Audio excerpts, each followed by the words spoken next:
Tonight's meeting of the Seattle Seahawks and the Los Angeles Raiders. This ABC Sports exclusive is brought to you by Budweiser.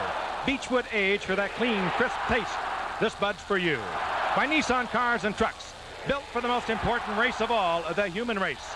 By Epson America. When you've got an Epson, you've got a lot of company. And brought to you by the power tool people at Black & Decker. Hello again, everyone. I'm Frank Gifford, and welcome to Seattle, Washington. And it will be a noisy crowd here at the Kingdome tonight. The Seattle Seahawks, well, they have a chance to tie for first place in the AFC Western Division if they can win tonight over the Raiders, and they have beaten the Raiders 5 straight times here in the Kingdome. They have a tremendous edge going in, if that would be the only factor. But it's a team that really played well last week. They beat the San Diego Chargers 34-3. The Chargers, of course, lost yesterday to Denver, and a win tonight by the Seahawks, and they will be in an 8-3 tie in the AFC West, and they will be sitting awfully pretty at this particular point. Meanwhile, the Raiders come limping into the Kingdome tonight. They're a team that is in trouble at quarterback. They're a team whose offensive line has been decimated by injuries, but they are bringing perhaps the newest superstar in the National Football League with them, Bo Jackson. And Chuck Knox also says this is the best 3-7 football team he has ever seen in his coaching career. How do you get a handle on this football team? Only 3 victories so far this season. Look at the players they have. I mean, we're at Marcus Allen, Bo Jackson, Todd Christensen, James Lofton, Howie Long, Mike Haynes. The list goes on and on. The key tonight for the Raiders, they must get into this ball game in a hurry. In this 7-game losing streak, believe it or not, they've been outscored in the first quarter 48-6. And in the Kingdome, if you're the visitor, if you're behind, this is a bad, bad place to have to play a football game. And so Tom Flores, knowing that all too well, a man who has watched his team come in here and been bombed the last 2 years by a composite 70-3 margin, and a man whose team started the season with 3 straight wins. 2 wins with the regulars over Green Bay and Detroit, and a victory against Kansas City with the replacement players, but now 7 consecutive losses, the longest such streak in 25 years. And Chuck Knox, who spent 5 years with the Rams, 5 years with Buffalo, led each of those teams into the playoffs, and has led Seattle to the playoffs in the past, and now concluding his 5th season at the helm here. And here we go with Seattle to receive the opening kickoff. Chris Barr to kick off, and Bobby Joe Edmonds and Randall Morris back to receive for Seattle. And this is Edmonds taking it at the 4-yard line. And tripped up at the 15. So Seattle starts deep in its own territory. A former Seahawk, Eddie Anderson, makes the tackle. And here comes Dave Craig, who can look so good or so bad, much like Seattle. Last week he looked terrific against San Diego. His numbers for the season with 13 touchdown passes. And it's Craig with Warner and Williams. And then Turner, the wide out with Largent, and Tice, the tight end. And the offensive line, Mattis, Bailey, Bush, Millard having a great season, and Mike Wilson. A well-balanced team, and they've been steady and solid since the strike outside of the 1 game against the Jets. 1st and 10 from the 15-yard line, and they begin with John L. Williams taking it out to the 17 for a gain of a couple. It'll be 2nd down and 8. The Raiders, who play a 3-4 with Long, Piquel, and Jones up front, and then the linebackers, Lyndon King on the outside with Millen. They've moved Jerry Robinson inside, and he's playing well there, and Rod Martin, the veteran.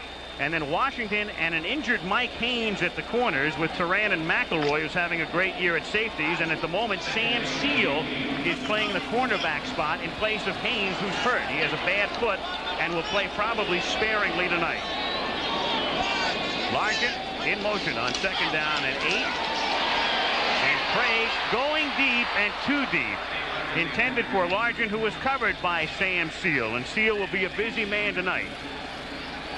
Do you believe in coincidence that they go right at Sam Seal? In the first passing situation of the game, Steve Largent in motion gives away a lot of height to Darrell Turner. We could see Turner working against Seal. 3rd down and 8. Fellows comes in as the extra defensive back for the Raiders.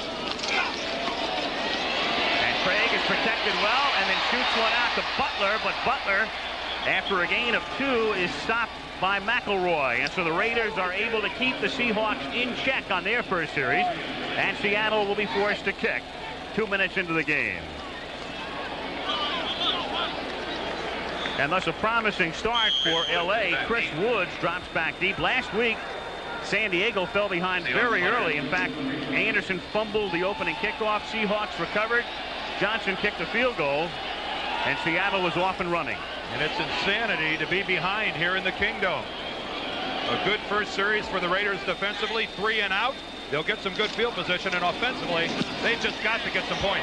Ruben Rodriguez, who's been very erratic, a short kick, but takes a good Seattle bounce, taken by Woods, and he's dropped back at the 35-yard line. So good coverage for the Seahawks. The Rat Patrol. And Mark Wilson now, who is a native of this area, grew up in the Seattle area, played his college ball at Brigham Young, a Raiders #1 pick in 1980. And here he is with Allen and Jackson, the 2 Heisman winners, Lofton and Doki Williams, the wideouts, and Christensen. And there is the rebuilt and revamped offensive line. And here's the noise, as expected. 1st and 10 from the 37-yard line, and they give it to Jackson, who spins but goes nowhere as he runs into the arms of Greg Gaines, the linebacker. 2nd down and 11 coming up as we look at the Seattle defense with Green, Nash in the middle, and Bryant. And the linebackers. Woods, the rookie, the #1 pick. Fred Young has had a terrific year. He's a quiet one, unlike Bosworth. We know all about him. And then Gaines on the outside, who made the last stop. Taylor and Hunter are the corners. Easley with a damaged shoulder, and Robinson are the safeties. And Easley is really favoring that shoulder. 2nd down and 11 from the 36-yard line. Wilson throwing, and it's caught at the 49-yard line by Doki Williams, who ran it out on Patrick Hunter, who did the covering for Seattle, and it's a 1st down. Good protection for Wilson, and a simple little effort there for Doki working against Patrick Hunter. Patrick Hunter now is playing on a very sore leg. He was injured a little bit last week. He was questionable during the week, and he gave up an awful lot of room to Doki Williams, and more importantly, Wilson had plenty of time to get it there. Good protection for him. So 1st and 10. Raiders have the first down of the game at the 49-yard line. And Bo Jackson is split out to the right with Allen, the running back. And this is an old USC play, which he'd be very used to as he takes it to the 45-yard line of Seattle. And Bo Jackson with the block to lead the way on Kenny Easley. And I think we just saw in that play one of the things the Raiders are going to use extensively tonight. And talking to Tom Flores, their head coach, it's a quick snap count. That's one way to negate the crowd noise and the shifting Seattle defense. Get up to the line of scrimmage, set your offensive line, and snap the football. And that time, the Raiders beat the Seahawks to the point of attack, because if you saw Fred Young and Brian Bosworth, both were still signaling movement to the defensive line and got caught standing flat-footed. 2nd and 4. That's Bo Jackson lined up in the slot to the right. And Wilson on 2nd and 4, scrambling to his right. And in throwing, and it's complete at the 35-yard line. Again, it's Doki Williams making his 2nd catch, and the Raiders getting their 2nd first down as they've moved to the Seahawks 35-yard line. No containment at all on Mark Wilson. He rolled out to the right. He looked downfield. Seconds passed. Still, there was no pressure on Wilson. And finally, Williams uncovered, and also uncovering there was James Lofton deep. With Wilson all the time in the world. Frank, it looked like they were almost daring Mark Wilson to take the ball upfield. They were giving it to him all the way, Seattle was. 1st and 10. Raiders now with Jackson and Allen in the backfield, and Lofton going in motion from the 35. It's Bo Jackson trying to get a block from Allen, and Allen can't take Gaines out of the play. There's a fumble, a loose ball. And Fred Young is the man with the ball, and it's a live ball. Seattle recovered. That was very close. Jackson had been hit, but I don't think he could reach the carpet because he was sprawled over a Seattle Seahawk, and you'll see the ball come loose. And Jackson a little confused. Last week he turned and went the other way. He tried to do it here and ran into a crowd. Very strong pursuing defense. It was really his own man who kept him upright. The hit was by Gaines, and the ball came loose. And I don't think it's a sure thing. No, they may be looking at it. Yeah. But it was a fumble. It stands Seattle's ball. Warner's first carry of the night springs him out to the 41-yard line. He is stopped there by McElroy after a gain of 5. 10:40 to play in the period. No score. And I think the fascinating thing about Kurt Warner, except that he is just an extraordinary cycle, works out in the weight room, but nothing on the field. Second down, 5 from the 41-yard line with Largent in motion. And Warner again trying to find an opening over the right side. Brings it out to the 43-yard line, setting up the 3rd and 2, 3rd and 3. Stopped by Mikel and Millen. Well above the league average, which is in the high 30s. Marvelous job by Seattle, 3rd down. 49.6. 4 wide receivers for Seattle. Craig out of the shotgun, and he finds one of the wide receivers, Paul Scansey, for a 1st down. At the 37-yard line, he is stopped by Stephon Adams.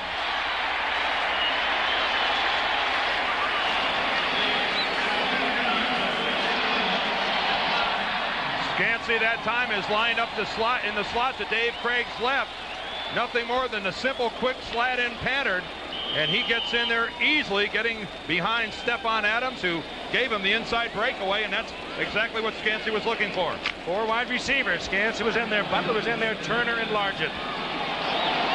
1st and 10. Seattle trying to cash in on Jackson's fumble at the 39-yard line as Warner is taken down after he reaches the 34-yard line, picking up about 5.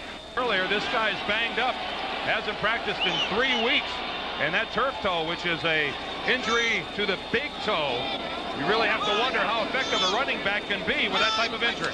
On 2nd and 4, it's Warner taking it down to about the 30-yard line, and that'll set up a 3rd down and 1. And we talked about Seattle's proficiency on 3rd and 1. In particular, when you look at Kurt Warner this season, Warner on 3rd and 1 has carried the ball, as you see, 14 times, and only in the Jets game, or Monday night game 3 weeks ago, did he fail to pick up a 1st down. Does a lot for that offensive line also. They really blow out of there on a 3rd and short. He's with Williams in the backfield, and this time they give it to Williams, and he has the 1st down. Matt Millen in on the tackle, but after the fact, and Seattle on the move down to the 27. On 3rd and short. You don't choose a hole, you make your own. From the 27-yard line. Craig off the fake. Good protection. Swings it back. Complete to John L. Williams, and he is tackled at the 21. Williams, a good runner, good receiver, and recall he played in the same backfield with Neil Anderson in Florida, and Ricky Nattiel was a wide receiver. Craig wanted to go deep. He had Warner out of the backfield. He looked there and then had to check off to Williams. But again, he had plenty of time. Well, you know why? Watch the play action. Watch the right guard, Brian Millard, go that way. The left guard, Bailey's going to come this way, and then Williams out into the slot. But take a look at what that does at the line of scrimmage. I mean, watch how that freezes the inside linebackers. The 2 guard cross at the line of scrimmage. Williams out in the flat, does it after that. Live on 2nd and 4 on the draw. Kurt Warner, he takes it to the 19-yard line, and again it will be 3rd and short, and Seattle has already converted 2 3rd down opportunities, and now they'll try for 3. 3rd and 3 at the 19.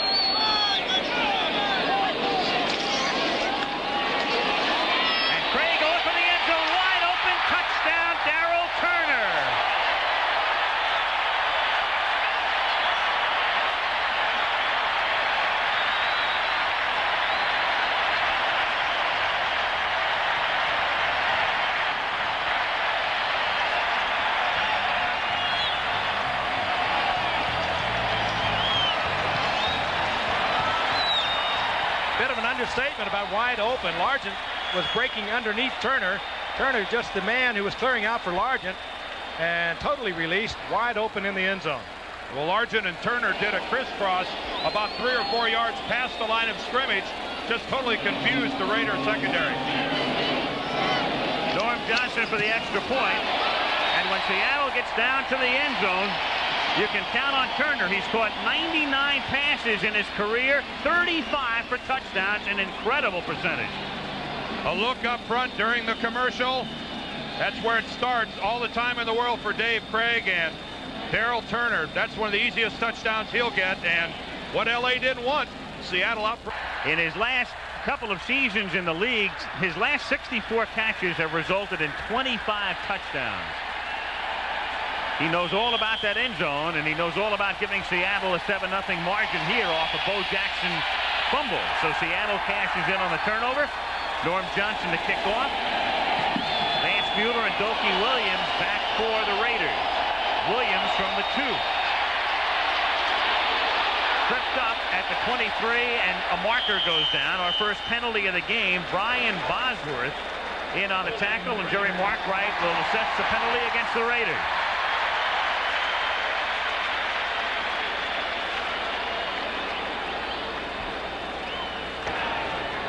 Holding number 59 on the return. First down, timeout. Jamie Kimmel. And that'll move the ball back to the 12, and after a timeout, the Raiders begin from there. Seattle has the lead.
.5:24 to play in the first quarter at Seattle, where the crowd always gets noisy when the Seattle defense is out there to try to jam the signals of the opposition. And here they go again with the wave and all.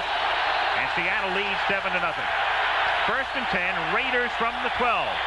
Wilson gives to Jackson on a draw. He breaks a tackle and then gets upended by Young at the 16-yard line.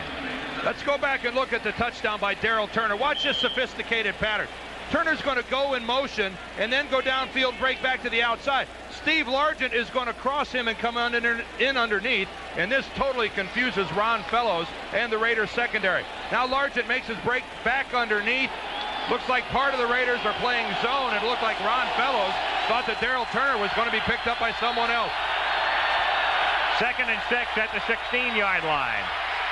Wilson, wide open is Christensen, the tight end, and Todd barrels out to the 37-yard line for a first down. And Gaines that time came blitzing through and leveled Mark Wilson. And Todd Christensen catches his 30th pass of the year. He has not been all that effective. The man who caught 95 last year. Let's take a look at Wilson. He had time to get rid of the football, but he really paid the price waiting for Christensen to uncover. He was really hammered.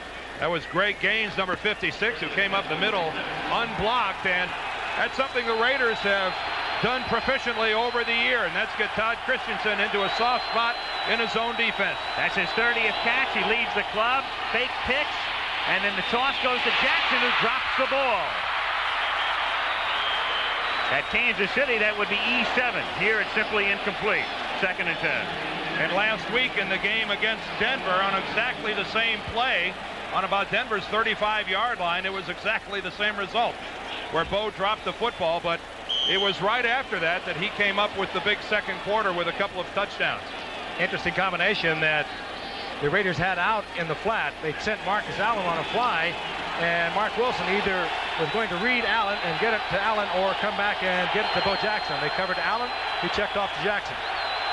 2nd and 10 at the 37, and again on a delay, it's Marcus Allen, and that play is busted up in the middle by Jeff Bryant, number 77. And now the crowd will become a factor as we go into the type of situation that Tom Flores desperately wants to avoid with any sort of regularity in this game, and that is 3rd and long, an obvious passing situation, because from the top of this dome will cascade much noise. It really affects the offensive linemen too, doesn't it, Dan? They can't watch the ball. They have to watch the man across from them. It just changes things for them. Well, you can't hear the quarterback, so you have to try to look at the football out of the corner of your eye. On 3rd and 10, Wilson looking for Williams and hits him for a first down as he gets to the Seattle 46-yard line. He beat Perry Taylor over the middle with Eugene Robinson also helping to cover and in on the stop. But the Raiders are able to convert on 3rd and long. And the Raiders got lucky because I think Brian Holloway, their left tackle, moved a little bit before the snap of the football. Dokie Williams just the crossing pattern, and Terry Taylor locked up man on man. Wasn't in a good position at the very beginning. Looked somewhat surprised by Williams taking that route underneath and never did catch up. 2:45 to play, first quarter, 7-0 Seattle. 1st and 10 Raiders from the 46-yard line. Wilson gets good protection, goes deep for Lofton. He's out in front, and touchdown. James Lofton beats Patrick Hunter, and the Raiders answer the Seahawks as they come right back down the field. And did you see that second acceleration when he saw the football was out in front of him, Frank? I mean, a classic shifting of the gears and just stretching out from Hunter. He still got it. He was a world-class long jumper many years ago at Stanford. Still has the great speed. Here he is, runs right by Hunter, and it was beautifully laid in there by Mark Wilson. And once again, Wilson had the time for the delivery, but rarely are you going to find these kinds of receivers on the same football field. Between Largett and Lofton, over 21,000 yards. Remarkable. Chris Barr out of Wilson's hold kicks it through. And so after Seattle marches down the field, it's Lofton who answers for the Raiders. We're tied 7-7 with 2:33 to play in the first quarter.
In the stadium since 1984. A field goal in 85, shutout last year. We're tied at 7 as Edmonds runs the kickoff back and is tackled out at the 17-yard line. So 2:25 remaining in the first quarter at the Kingdome, where Seattle and the Raiders are tied 7-7.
Tom Flores personally at 500 in his action against Seattle.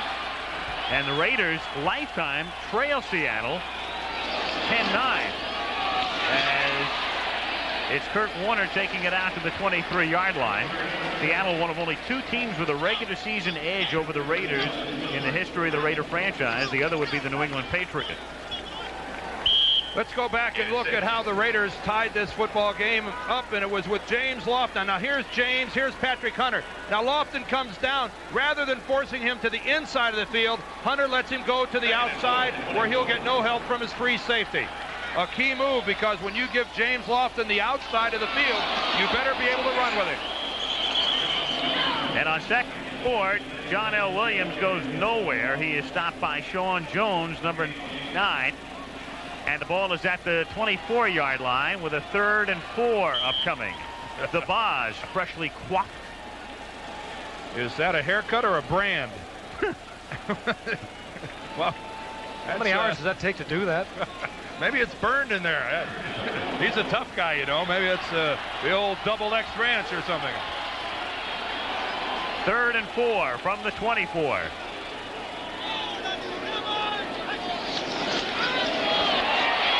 Craig unloading, intended for John L. Williams, but he was covered by Martin, and Stacy Turan forced the issue with a safety blitz. And a well-timed safety blitz. The key with a safety blitz is how well do you time it? How well do you disguise it? If you get right on the line of scrimmage, you show it. You can see that time that Turan was about 6 or 7 yards back. Craig didn't suspect it. John L. Williams certainly didn't. He never looked back for the football until it was too late. 4th down and 4. And Ruben Rodriguez, a left-footed kicker, 5th-round draft choice out of Arizona, and very, very inconsistent. Kicked well early on and not very well over the past month. And this is a short, wobbly kick, but he gets another good bounce, or a decent bounce anyway, as it finally goes out of bounds at the 41-yard line. And the Raiders will take over there. Well, November turns into December, and so college basketball really heats up on ABC's College Basketball, a season premiere. And what an attraction for you. Doubleheader, Notre Dame takes on Louisville. National champion Indiana taking on Kentucky, and it comes your way this Saturday on our season premiere of ABC's College Basketball. And that'll come to you from another dome, the one in Indianapolis, the Hoosier Dome. Here at the King Dome, 1st and 10. Los Angeles at the 41-yard line. Game tied, and Bo Jackson gets a block and gets the first down as he takes it to the 44-yard line. And the way was led by Charlie Hanna, number 73. And you saw the size and the acceleration. It's hard to believe that he can do this at 6'1" and about 230 pounds. He found the little opening, got a block, as you said, Al, from Charlie Hanna, who is just back into the lineup for the Raiders in this makeshift offensive line. That's Hanna, number 73. Number 76 is Holloway, coming all the way from the left side. But then when it closed down on him, he just put his head down and bowls him on his own for about 3 or 4 yards. What power. Jackson comes out for a breather, so Allen is the sole setback in this set, with Lofton left and Williams right, and Trey Junkin in as a double tight end, along with Christensen. And it's Marcus Allen after a gain of about 2, taking it to the 42 and making it 2nd and 8, and that will do it for the first quarter. So 15 minutes gone at the Kingdome, and at the end of the first quarter, it's the Raiders 7 and Seattle 7.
As we begin the second quarter, this ABC Sports exclusive is being brought to you by Braun. Braun products are designed to perform better. It's only through superior design that superior performance can be achieved. Al Michaels with Frank Gifford and Dan Dierdorff. Monday Night Football from the Great Northwest. Seattle 7-7 as we start the second quarter. Raiders have the ball at the Seattle 42-yard line. Second down and 8 with Bo Jackson and Marcus Allen. Both in. Wilson, the quarterback. Lofton left and Dokie Williams to the right. Williams in motion. And Bo Jackson follows Allen and bangs his way down to the 30-yard line for another Raider first down. And Marcus Allen laid down the block, taking Eugene Robinson out. I looked at Dan. Dan looked at me and said, hey, this guy is different. I don't know. It might be better to get blocked than have to try to tackle this guy. Look at Marcus Allen. That's the kind of work you have to do. But that's Kenny Easley, one of the hardest hitters in the league, a strong safety, number 45, that just bounced off of Bo Jackson. Granted, he's playing with a bad shoulder, tackles with the wrong shoulder, but that's a good way to get another bad shoulder. From the 30-yard line, it's Jackson. And it takes about 4 of them to get him down at the 28-yard line. Bo Jackson, he's used to bouncing off people. Just ask Rick Dempsey, catching for the Cleveland Indians in July. This little comebacker to Scott Bales. He comes home, and Dempsey goes home. Broke his thumb on that particular play on the collision. Rick Dempsey was out, did not come back. You can see him clutching his left arm. I saw Rick at the World Series, and he said, that's just not fair. A guy 230 pounds getting a clean shot. Second down and 8 from the 28-yard line, and the catch is made by Todd Christensen. A first down at the 18, his second catch. The Raiders' offensive line, a makeshift offensive line, has been that way all year long because of injuries. They have started their 11th different offensive line tonight, but they are doing a fine job protecting for Mark Wilson. The Seahawks are doing a lot of dealing up there, trying to confuse them, and it's very difficult to learn to block offensively against the pass, Dan, unless you've had an opportunity to work together for a period of time. It is the key more than anything else, Frank, playing on the offensive line. Getting some continuity. 11 lines in 11 games. That's not the way to do it. This is Marcus Allen taking it to the 14, and that time it was Steve Smith, a rookie out of Penn State, in at fullback as Jackson came to the bench. Brian Bosworth in on the stop. Now just think about what Marcus Allen is being asked to do this season. He played fullback the previous play. That time switches back to tailback, and Bo Jackson goes out. As we look at Steve Smith, who came in to play that play at fullback, but Marcus Allen is having to change roles play by play from blocker to runner to receiver. There aren't many superstars in the game that are that unselfish. You know, what goes round comes round. A lot of people forget at one point early in his career at USC, Charles White was the key back, and Marcus was asked to do some blocking for White on his way to a Heisman. Man's had an interesting career. He was a high school quarterback, an all-state quarterback at San Diego. He can do a lot of things. We have timeout. We'll be back in a moment.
Raiders like Steve Smith. He's used so sparingly now since Jackson came over from the Kansas City Royals. And another look at how he got hurt, number 35 on the block. He's to the right of our screen, and oh, the tackler as he's bringing down Marcus Allen right into the back of the leg of Steve Smith, and he's on the Raider bench. We'll give you a report as soon as one becomes available. 2nd down and 7, and for the first time now, Wilson comes up and can't hear the signal. It'll get louder. Well, his teammates are the ones, obviously, who can't hear the signal, so he'll back away. Well, how important is this series for the Raiders, who have a chance to take a lead in this ball game? Their last 4 games, they have trailed by 28, 23, 18, and 16 points. And here in one of the toughest stadiums in the league in which to win on the road, they've got a chance to take the lead in the 2nd quarter. Could go up there and go on a quick count, but you take away any option to change the play at the line of scrimmage, and right now this will do nothing to spark this crowd. They'll really turn it loose. And Wilson, knowing what he's going to get on 2nd and 7 at the 14. Just waiting. With a wry smile. In no hurry to do anything.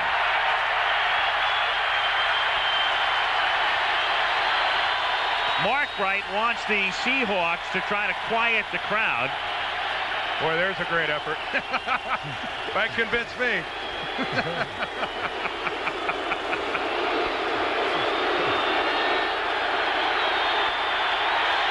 2nd and 7 at the 14-yard line.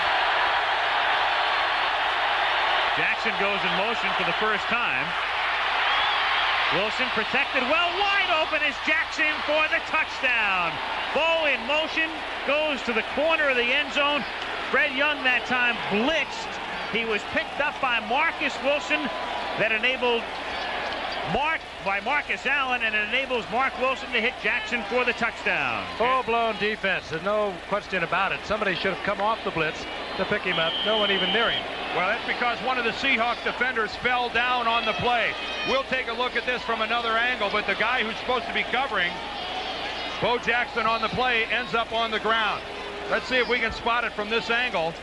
But when Bo makes his break to the end zone, and I don't think we're going to see it there, one of the Seahawk defenders ends up on the ground, and that's why number 34 is wide open.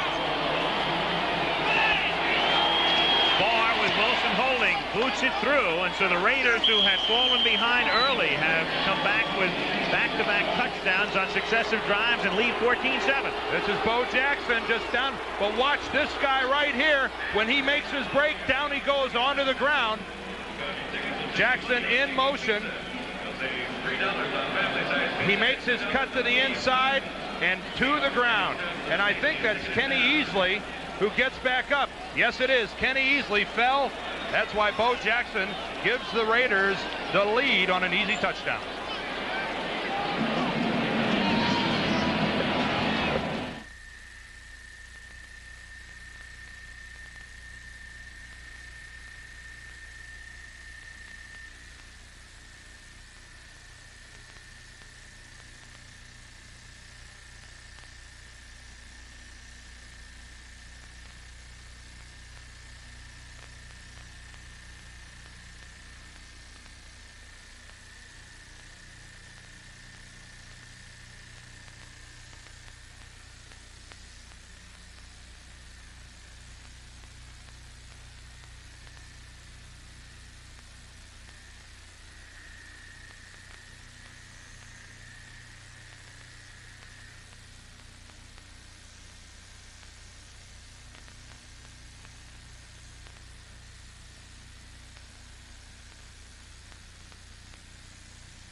Jackson, who ran for 2 scores last week, picks up his first NFL touchdown on a pass, and the Raiders are on top by a score of 14-7. As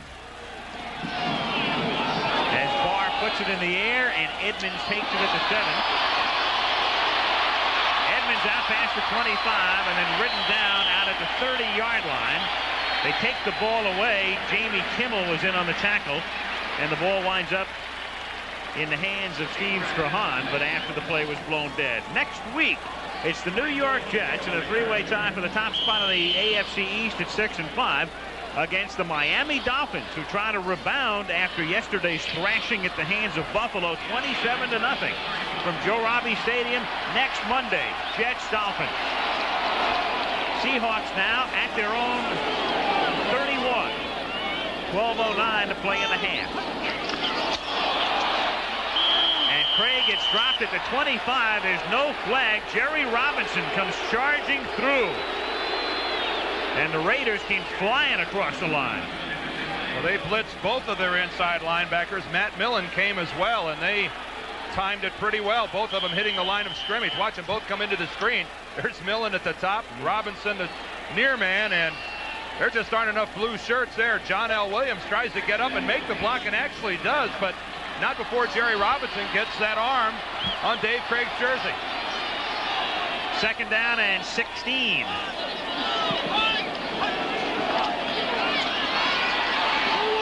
And it's Largent, and the streak is now 148, who makes the catch out at the 30-yard line. Steve Largent picking up about 4, and that extends his streak, which he broke last year. He broke Harold Carmichael's record. He now has caught a pass in 148 straight. Simple little pattern. Just keep in mind, nobody works harder than Largent. You saw him do the little breakout, break it back, give you the angle, but nobody works harder than he does in practice. He's probably done that particular little execution with Craig maybe 1,000 times, maybe 2,000 times. He just gets it down to perfection. 3rd down and 11. Out of the shotgun with 4 wide receivers. Craig stepping up and stepping out and stepping out of bounds out at the 32-yard line, but the Raiders secondary did their job, and Seattle will have to kick. That was the key to it. The secondary had the receivers covered, and particularly Turner coming across, right across the middle. He was the intended receiver. Craig couldn't get there, and good coverage by the Raiders. Now Ruben Rodriguez to kick, and that's Chris Woods. Back to receive. Teammate of Bo Jackson's. Yep.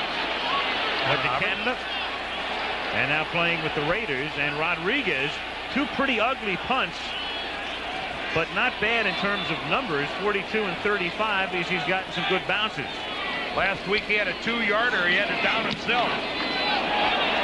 This one's a wobbly, average kick, and Woods falls down, and it will turn out to be a beauty on the stat sheet, because it will be downed at the 5-yard line.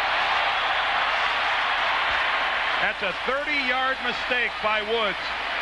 And it turns a 33-yard punt into a 63-yard punt. Rodriguez threats off. And here you see Woods trying to get back to the ball. It did not turn over. Rodriguez has not had one turnover tonight. But what a good situation for Seattle.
Well, Ruben Rodriguez someday can tell his children he just established a Seattle record with a 63-yard punt.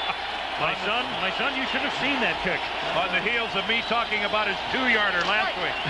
I hope he doesn't have a video of it to show his son. Herman Weaver held the old mark at 62, and he did it twice. First down, LA from the 5, and Wilson going right up top and going deep for Lofton, and Lofton is out of bounds. Out of bounds, covered by Terry Taylor. Well, if that looks familiar to you, that's classic Raider football.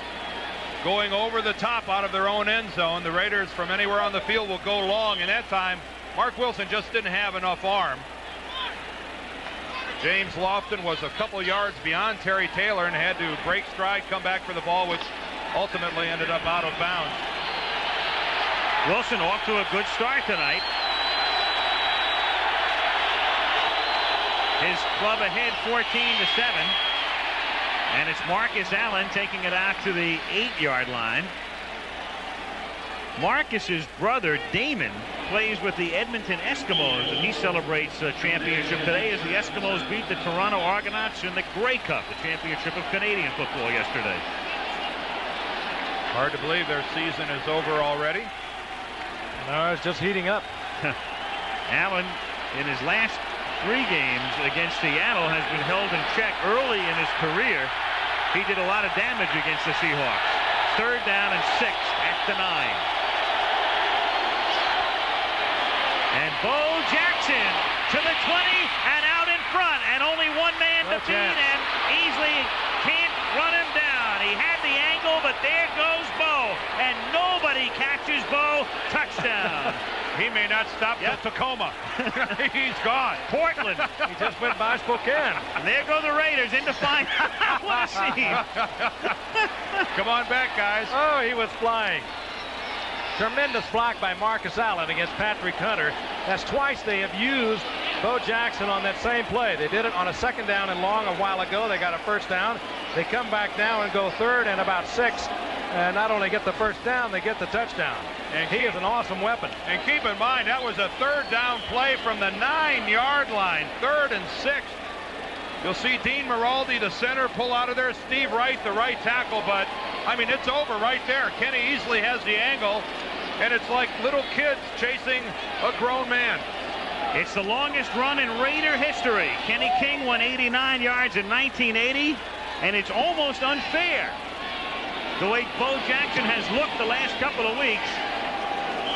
And the Raiders may be going through a 7-game losing streak at the moment. But Mr. Bo Jackson is in the silver and black. And what a difference that's going to make. Heard so much about how long football abilities. We look at it again. He was also in the semifinals of the NCAA 60-meter championship. There you see just putting a straight arm on poor Eugene Robinson, who had no chance. You have got to tackle somebody like this low, and that's what Chuck Knox talked about today.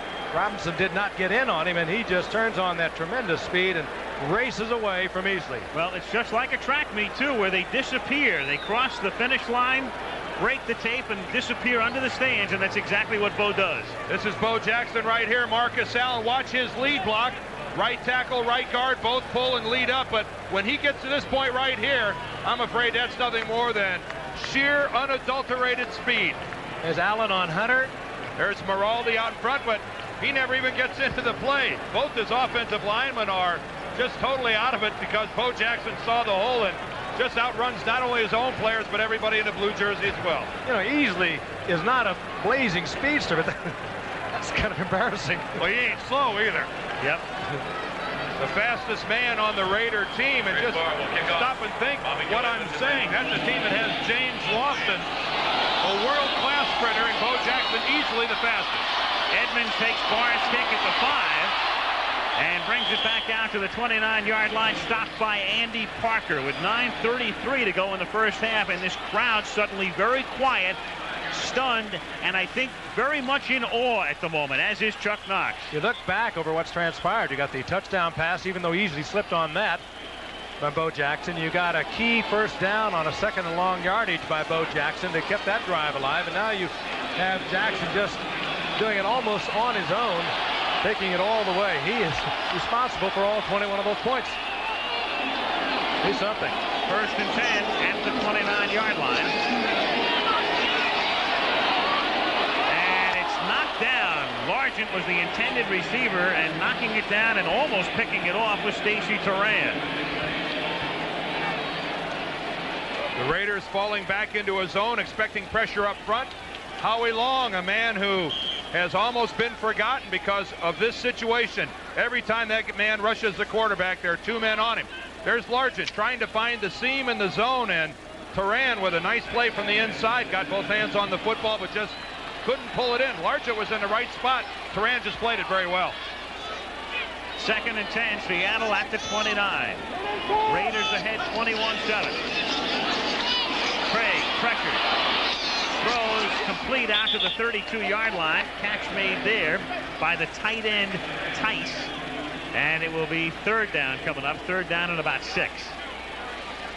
And the Seattle defensive people, their defensive coordinator Tom Catlin, Chuck Knox and all, they're desperately wanting their offensive team here to give them a little break. Pick up a couple first downs, at least get 2 first downs before you have to punt the football away. Granted, they're really looking for points, but they've got to convert this 3rd down or all the momentum in the world is riding with LA. 3rd down and call it 7 to go out of the shotgun. 3rd and 7.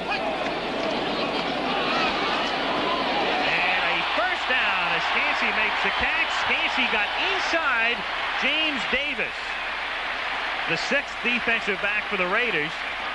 And Scansey able to get position on him, take the pass, and pick up the first down at the 45-yard line.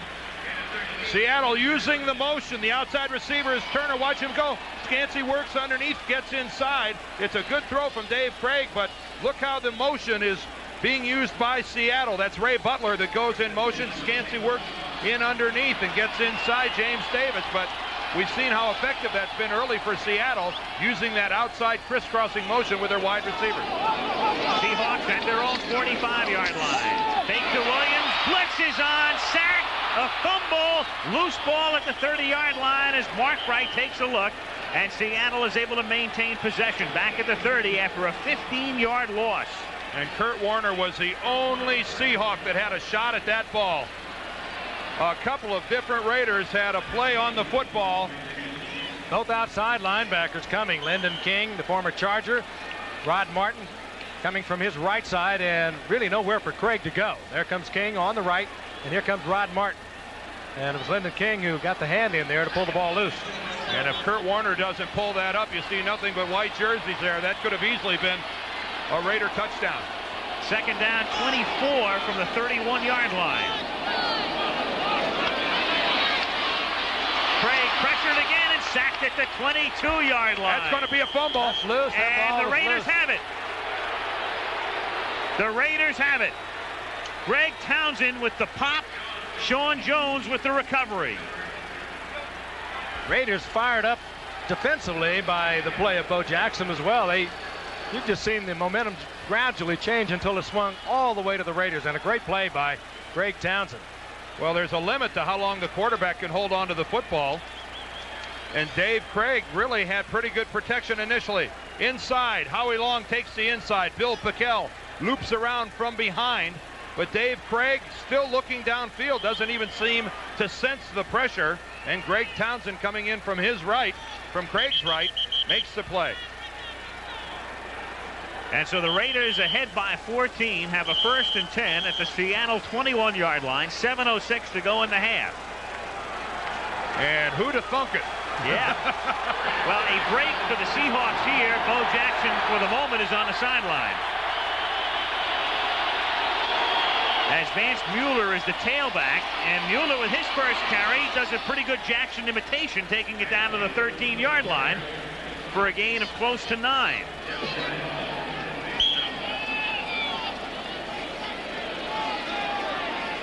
Bosworth getting buffeted around a bit there. Coming off the line of scrimmage. Popping Bosworth was Maraldi, the right guard, just flying right out into his face.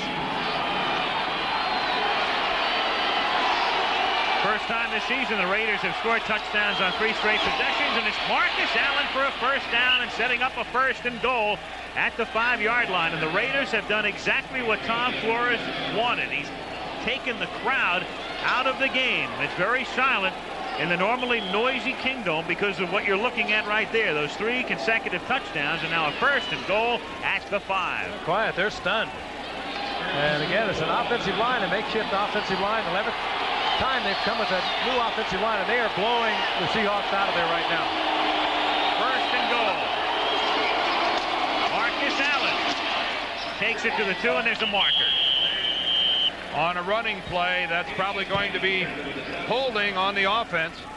You see that more often than you would think on running plays. Jerry Markwright gives us the call, and the Raiders, who've been having it pretty much their way, now are going to have to work a little extra hard for a touchdown. Hey, how do you think this game right now is being received in San Diego and Denver? Holding number 72, offense, 1st down.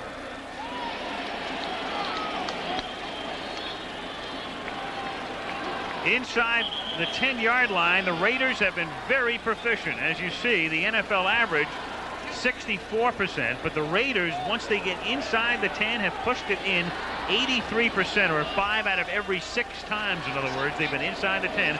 They've gone in.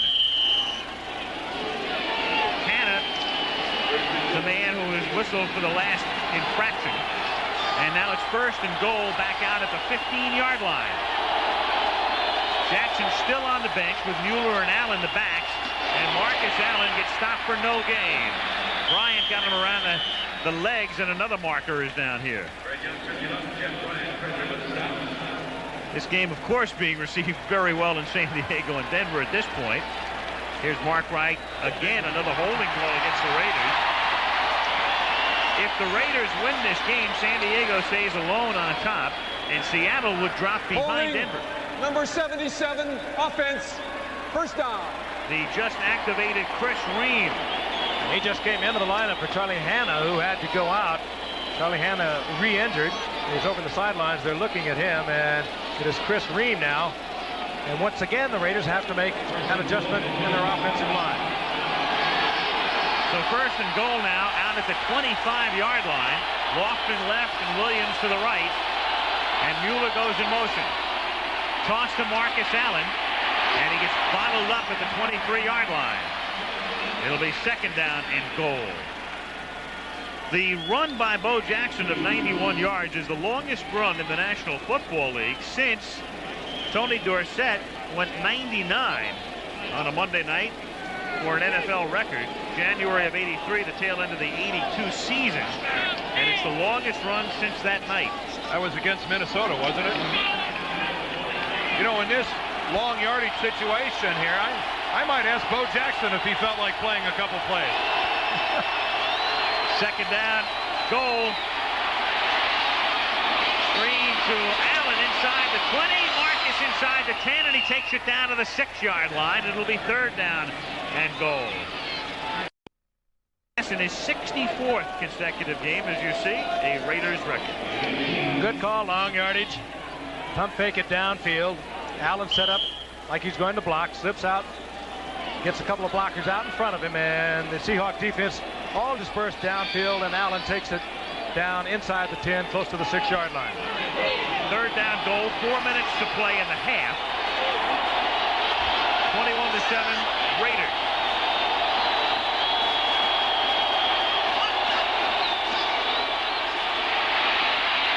Wilson buying a lot of time, throwing it in the end zone, and incomplete. Good coverage. Todd Christensen couldn't hang on. Robinson was there, and Gaines as well, number 56. Well, you have to wonder how Mark Wilson has that much time. It's not even play action faking or anything up front. He just drifted back, rolled to his left, and had a good 7 or 8 seconds. Boy, do you have to pass along some credit to the Seahawks secondary for staying with their people for that length of time. So now Barr to attempt the field goal. Wilson holding at the 13-yard line. 23-yard attempt.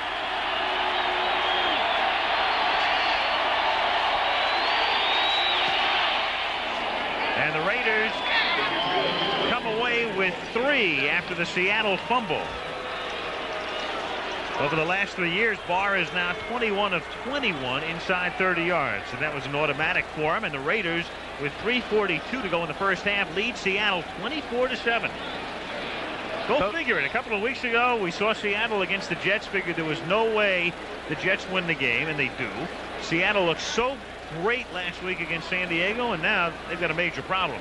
And we talked to Chuck Knox today, and what's the word he uses to describe the way they played against the Jets? I mean, he almost apologized for it. He said, I was totally humiliated and embarrassed the way we played Monday night against the Jets. Well, Chuck, get used to the feeling. It's happening again. This has got to be some kind of a nightmare, and especially the way, think what he feels, the way San Diego has been cooperating, losing here, and giving the Seahawks a chance to get back in it, and now they're on the verge of blowing it. I like Bo Jackson's deal. He comes in, gets you 14 points, goes off, takes a little bit of a breather. He's got a lot of contracts. I wonder if maybe he has something written in this one. How do you think Tom Flores feels about Bo Jackson? I mean, you get excited when you can see what he can do, but I mean, it's like, you know, you only have it until the end of December. That big question mark, what happens next? Half a loaf is a lot better than none. That kick is fielded, and not a good move by Edmonds, who steps out of bounds. If he lets it go out of bounds, they get it at the 35-yard line. That's the worst thing you can do. Make the catch and step out of bounds. And you're talking about the best in the business, too. A Pro Bowler as a return man. Here's Edmonds, who's been hurting from bad ribs. That had nothing to do with this. And he caught himself, but of course he stepped right on the line. And leaves Seattle in deep trouble when, as Al mentioned, they could have had it at the 35-yard line. You can see it from reverse angle. He's okay here, but he does catch the line when he tries to keep it inbounds. There it is. They're right on top of it. Good camera work catching that. Our guys are all right. Well, the crowd started to boo. They only showed half the replay, which was why they started to boo, and then up popped the NFL logo on the screen because they don't want to show the crowd controversial calls. Had they let it run, the crowd would have understood he was out of bounds. Right. Well, bring a portable TV. Yeah. First and 10, Seattle from the 5-yard line. Warner gives him a little bit of breathing room after the 9 with 3:30 to go in the first half. They're down 24-7. I know Chuck Knox would love to get something on the board, but he has to be very careful down there. You turn it over down there, and boom, you could go in very easily 31-7 down.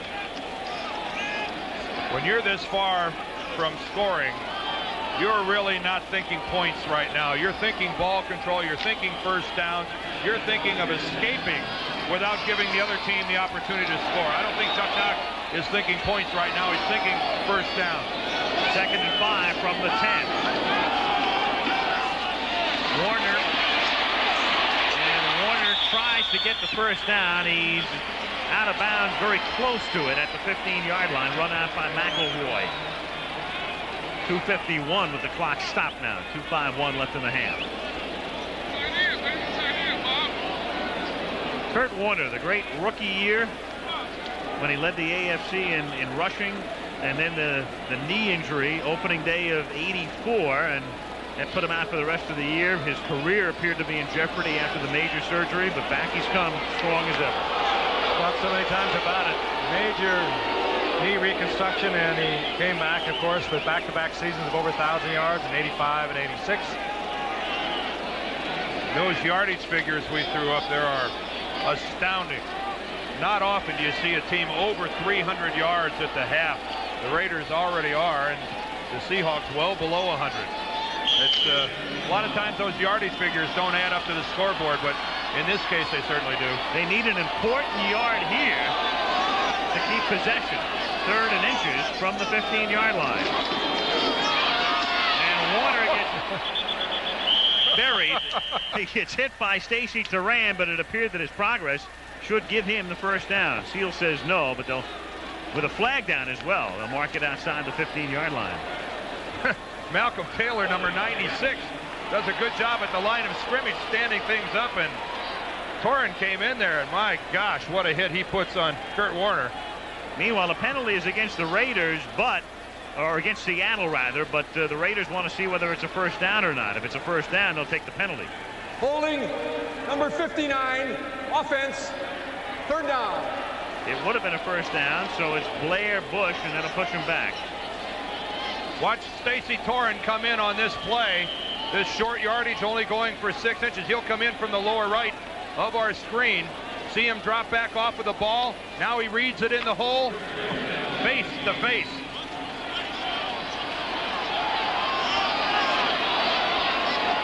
So back to the 7. 3rd and 7. Largent can't make the catch and appeared to get pushed as well. Stacy Turan with the coverage, but no flag. If we could, let's take a look up front at Howie Long. Remember I told you how this guy constantly gets double teamed? Well, he's starting this thing off working against Edwin Bailey. In comes Blair Bush, the center, and even the right guard, Brian Millard, works over. Largent makes his break to the inside. He's working against number 43, Sam Seal. Just right before he made the break, there was some contact with Seal, but ruled in the eyes of the official to be incidental. Now Ruben Rodriguez, who's living right, 46.7 tonight, but his average on the fly is about 28.3. Woods at the 44-yard line and runs it back to the 37. So the Raiders are in good shape as they take over at the 37. Keith Butler, the one-time starting linebacker, long-time Seahawk starter, makes the tackle. 37-yard kick, a 7-yard run back, and 2:09 to play in the first half. And that man with the big S on his chest is back in there, number 34.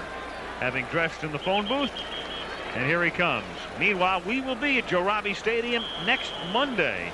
The New York Jets on top, along with Buffalo and Indy in the AFC East, take on the Miami Dolphins.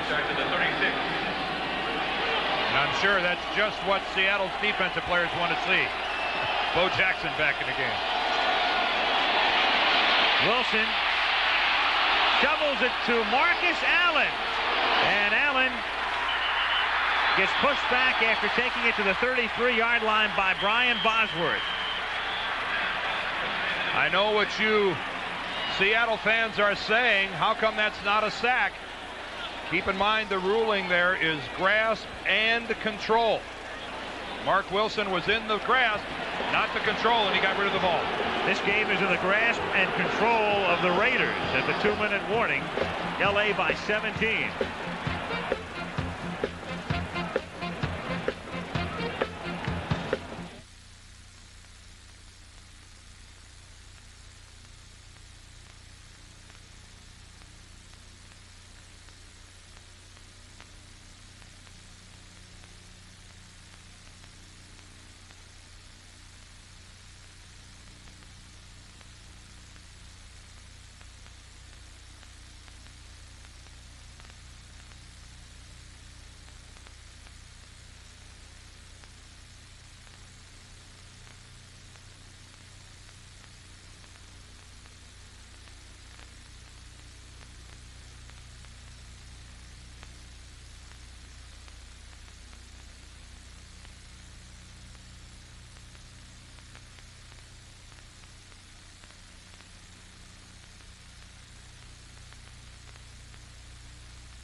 Okay.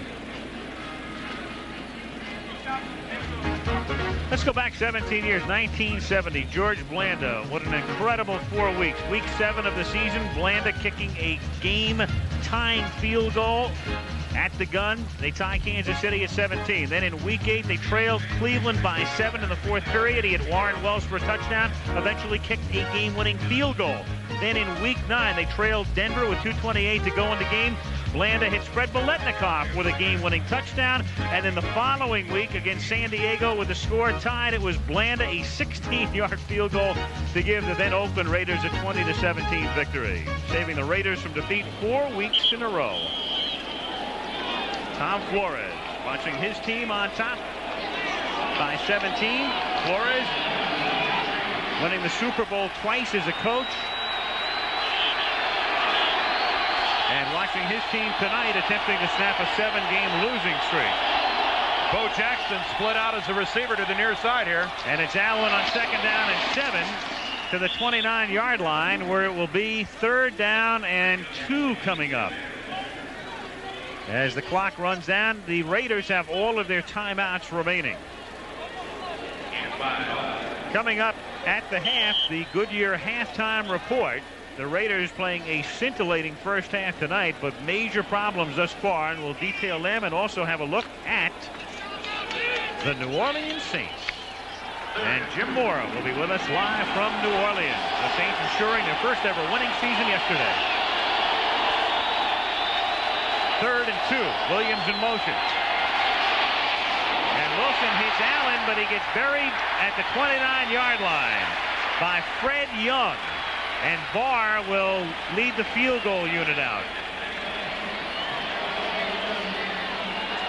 Haven't seen a lot of Freddie Young tonight.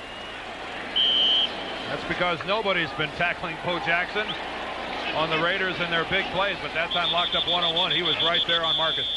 Interesting, too. Key down, 2nd and long, 3rd and long. They did not go to Bo Jackson. The Raiders did not want a timeout. You could see Tom Flores. Christensen came out and was signaling for a timeout. Flores didn't want a timeout. They're going to kick a field goal. There's no way they want to stop the clock here. First charge timeout, Raiders. And that's a mistake. Well, now the question is, who called the timeout? Christensen came out. I saw Christensen signal time, and Mark Bright then made the motion for a timeout, and you could see Flores reacting because the clock was running down. If anybody was going to stop the clock here at Seattle to conserve time, the Raiders had 22 left on the 30 and 49 seconds on the clock, and Christensen now talking it over with Flores. What happened? At the very least, they would have taken the 30-second clock down to nothing before they called that timeout. Probably telling Tom that my hand was itching. I was just scratching the palm of my hand. Fat chance. That was an emphatic call that Christensen made. That's a tough sell, huh? Yeah. Very tough on the game films. Chris Barr, who once kicked in the North American Soccer League for Philadelphia in the mid-70s. This is a 47-yard attempt. And the kick is long enough, and the kick is good. It's all going right. 47-yard field goal for Barr. Raiders cash in again and lead by a score of 27-7. Barr's longest field goal. One thing about these two teams, they play routes. Last year we were here on a Monday night at the half. Seattle led 24-0 en route to a 37-0 victory. This year at the half in LA, the week after the strike, it was 28-0 Seattle. And tonight 27-7 Raiders. Well, you stop and think about what have the Seahawks done so far this football game, with the exception of the big play by with the exception of their lone touchdown, which came extremely early. The Seahawks haven't moved the ball at all. I mean, these guys haven't gone anywhere. They haven't even been able to string together a couple of first downs to keep the Raider offensive team off the field. I mean, it's been a total offensive collapse for Seattle. Total momentum change. Seattle came out all sparked up, crowd all behind them, and all of a sudden Bo Jackson did some superhuman things on the football field and got the big play from James Lofton, and it's been all Raiders. They've been waiting to explode, though. This is a team with too much talent to have been playing the way they've been playing. Bo Jackson has been all over the place tonight. We know what he's done offensively. Remember, he fumbled early in the game, and that set up Seattle's score. Here's Edmonds taking the ball out to the 23-yard line. And Seattle, should they elect to use them, has all 3 timeouts remaining with 39 seconds to play in the half.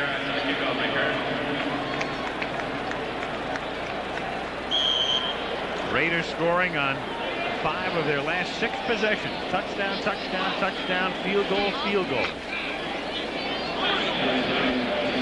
And the Seahawks have been dormant. Shotgun and 4 receivers at the 23.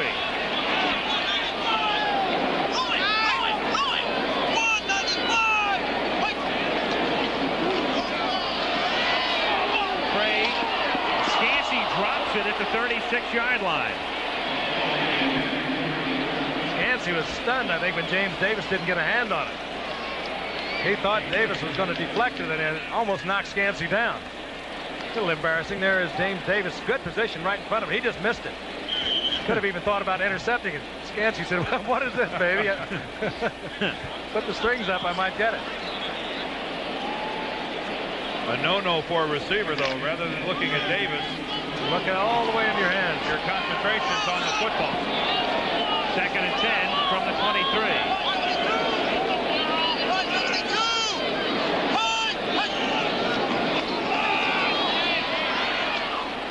Warner out of bounds.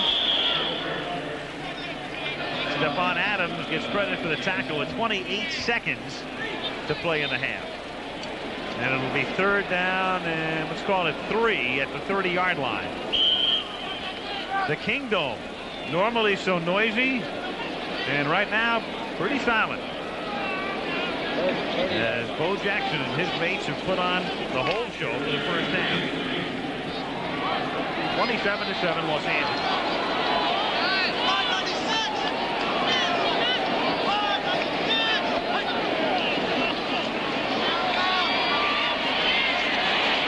Craig looking for the first down, and he may not have it. Oh, he made a mistake, Al. I think he stepped out early. It appears that's where they're going to mark it. He's looking for the red stripe along the sidelines, the marker there. And it depends on the spot, obviously. Well, you can't go just by that marker because the chains are on this side of the field. Let's see what happens, folks. That's not the official first down marker. As Dan said, they'll bring the chains in and measure this one. I don't... Did he get it? Apparently they're giving it to him. Yeah, they are. A first down. Actually, those chains are on the other side of the field. Recognize that man? Jim Plunkett. He is on the physically unable to perform list. The Raiders, in a best case scenario, would have activated Plunkett sometime in the middle of the season. He's on that what they call a pup list, even though he is physically able to play, should they elect to activate him, and they've given no indication of such a maneuver at this point. Oh, look at holy moly. From the 33-yard line, Scansey really pays the price. Stacy Turan levels him at the 44, first down.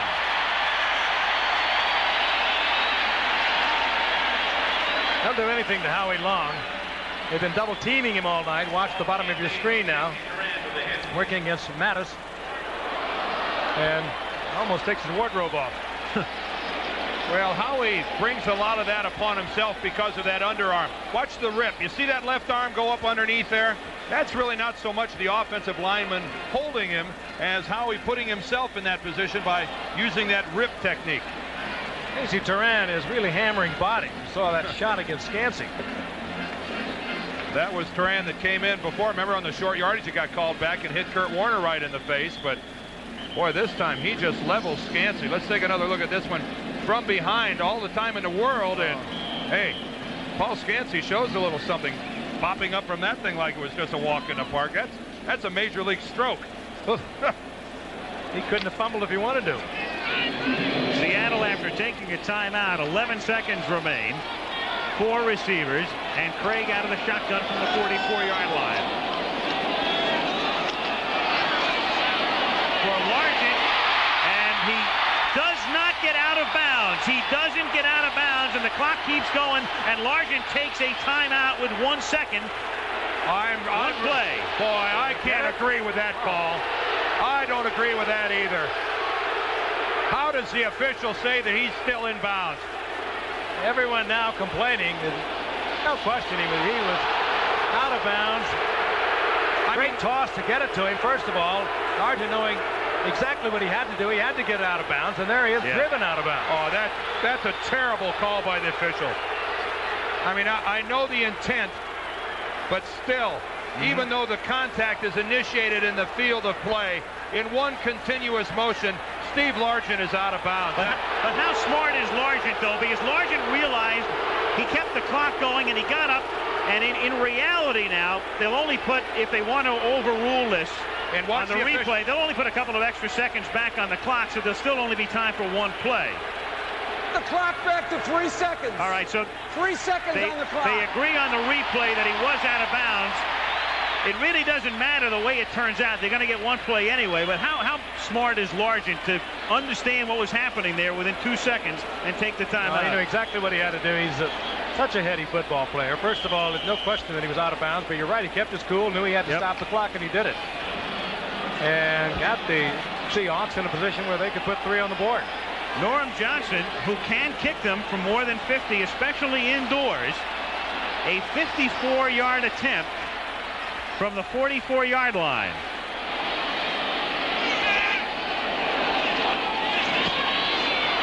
And the kick is no good. Had the distance, but wide to the left. And so that's the end of the half. Bo Jackson. Welcome to the National Football League. Los Angeles 27 and Seattle 7. For your halftime entertainment, we are proud to present one of the finest marching units.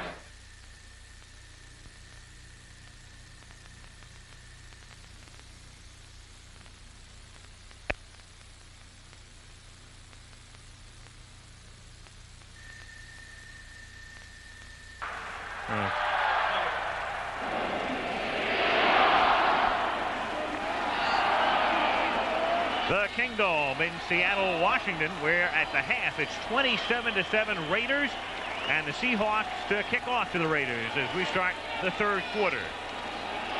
Norm Johnson comes forward, and the second half gets underway with a kick that's taken at the 3-yard line by Mueller. Up past the 20, and Vance, kind of occidental, comes to the 25-yard line. And this ABC Sports exclusive is brought to you by Tandy Computers. There's no better value.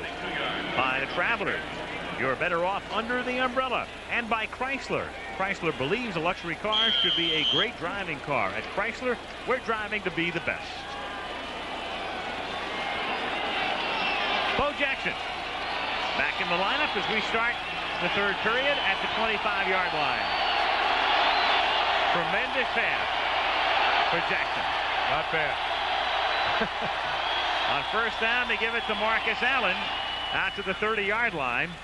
You know, the funny thing is, with Heisman Trophy winners, we talked about Herschel Walker coming to Dallas and Dorsett, but that's a whole other story. There's Tony pretty much nearing the end of his career, Herschel coming into his prime. In this backfield, you got one guy in his prime and one guy whose prime may last for about 8 years. And two great personalities if you're going to have it, though. Both of them can deal with it. That's the good thing about it. No ego problems here with either one of them. Jackson got past the 30 to the 35 to the 36-yard line, and enough for a first down. At the 36, the Raiders with the first down of the second half, and we'll take a look at the numbers through the first 30 minutes. Well, the Raiders lead 27-7, and no surprises when you look at those numbers. 315 yards in total offense. Look at the good balance between rushing and passing. I mean, it's dominance everywhere, including the scoreboard. And Bo Jackson has just had a superlative half, as we said, and he's the main reason why those numbers are the way they are. Hard to believe those numbers coming from a team that's lost 7 straight. First down at the 36-yard line. And it's Jackson to the 40. Look out. Bo into Seattle territory inside the 40. And down to the 22-yard line. And every time he gets the ball, there's going to be that sense of anticipation. I think they're going to have to put a handicap on him some way. There's like a thoroughbred. Put some about 18 pounds on him or something. Well, look at the change of direction. I mean, here's a guy that just totally reverses his field. Now, the whole right side of the line was collapsed. That's why he had that room. If it wasn't for the good angle by Eugene Robinson, Bo would have just continued right down the sidelines. Give Robinson some credit. He recovered from his free safety position and cut Jackson off, or else He's gone on that one as well. A lot of backs would have got 3 or 4 out of that 5, but not 25 or 30. First down from the 22. Draw play. It's Mueller inside the 20 and bumped out of bounds close to a first down. Run out by Hunter and Robinson. And the Raiders on the move again. What a Jackson does to your offense, he really just changes it all around. You don't have to think pass at 3rd down, 3 or 4. And the Raiders didn't in the first half. If you were with us on a 2nd down and 7, a 3rd down and 6 on key situations, they did not go with the pass. They gave it to Bo Jackson, and he got the first down, and on one occasion got the long touchdown. I wish I was as good at some of my hobbies as he is at his. From the 11, it's Marcus Allen. Stopped at the 9-yard line. Hit first by Fred Young. I'd win the U.S. Open Golf Championship if I was as good at my hobby as he is at this. How about the one thing we haven't touched on, what Al Davis pulled off? Because as you all know, or most of you do anyway, he was drafted #1 by Tampa Bay, was Bo, opted to play baseball, said don't talk to me about football, I'm a baseball player. And then that made him draftable again. And Al Davis spent a low 7th round draft choice on number 34. Well, what the Cowboys spent on Herschel Walker, number 5, wasn't it? Yep. On 2nd and 8, the pass is caught at the 2-yard line by Dokie Williams. Can you imagine that Walker and Jackson are both playing in the NFL for a number 5 and a number 7 draft choice? One thing even wilder would be to imagine them together. Here it is again. And again, Dokie Williams just on a slant. And Mark Wilson getting a lot of confidence and getting a little bit cocky back there. Stands and just drills it in and gets the completion. Well, I don't know what the Seahawks defensive coaches had to say at halftime, but it doesn't seem to have had a great deal of effect on the Seahawks defense, which is collapsing back to their own goal line. And the Raiders take a timeout with a 3rd and 1 upcoming from the 2.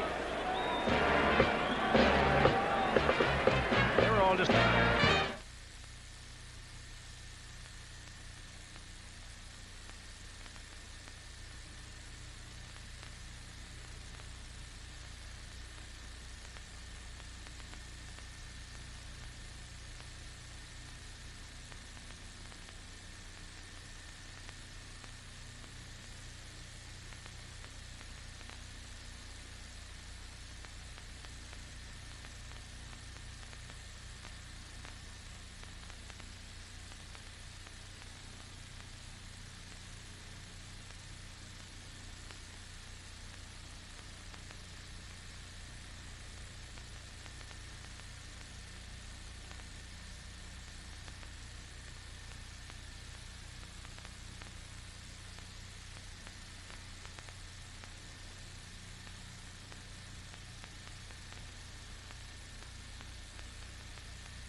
Bo Jackson rushing and receiving tonight. 185. And all of the Seahawks at 118. And he just got here. And if you're in Seattle, you can't wait till he leaves. 3rd and 1 from the 2. Here's Bo. And here goes Bo for the touchdown. He and Bosworth one-on-one, and Jackson just shoves him into the end zone. I suggested a handicap of 18. How about 20 pounds? That's the matchup you like to see. If you're Seattle, Bo Jackson with the ball, Brian Bosworth. Here's Bo Jackson. He's going to go here. Here's Brian Bosworth. They're going to meet on the 2-yard line and end up in the end zone. Watch the Boz. He plays it perfectly, flows to the football, meets Bo Jackson at the 2. Sorry, 220 beats 240 easily. Yeah, that's kind of awesome. Barr gets it through. Bosworth looking out there. Did you get the number of that truck? Look at it again in isolation, and it's even more remarkable because Bosworth has Dan exactly where he wants to be at this point. Oh, he's in perfect position. The shoulders are square. The back dips. He drives into him and gets driven back into the end zone himself.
At first glance, if you just look at average, you're saying that's a pretty good night for a receiver. That's on the ground. Marcus and Bo. Marcus acting like a press agent. 17-yard rushing average tonight. Edmonds out to the 25-yard line. If you're wondering about the NFL record rushing average in a game for 10 or more carries, Marion Motley of Cleveland in 1950 carried the ball 11 times for 188 yards against Pittsburgh, and that's the mark right now, a little more than 17. Another look at that touchdown. Brian Bosworth right there.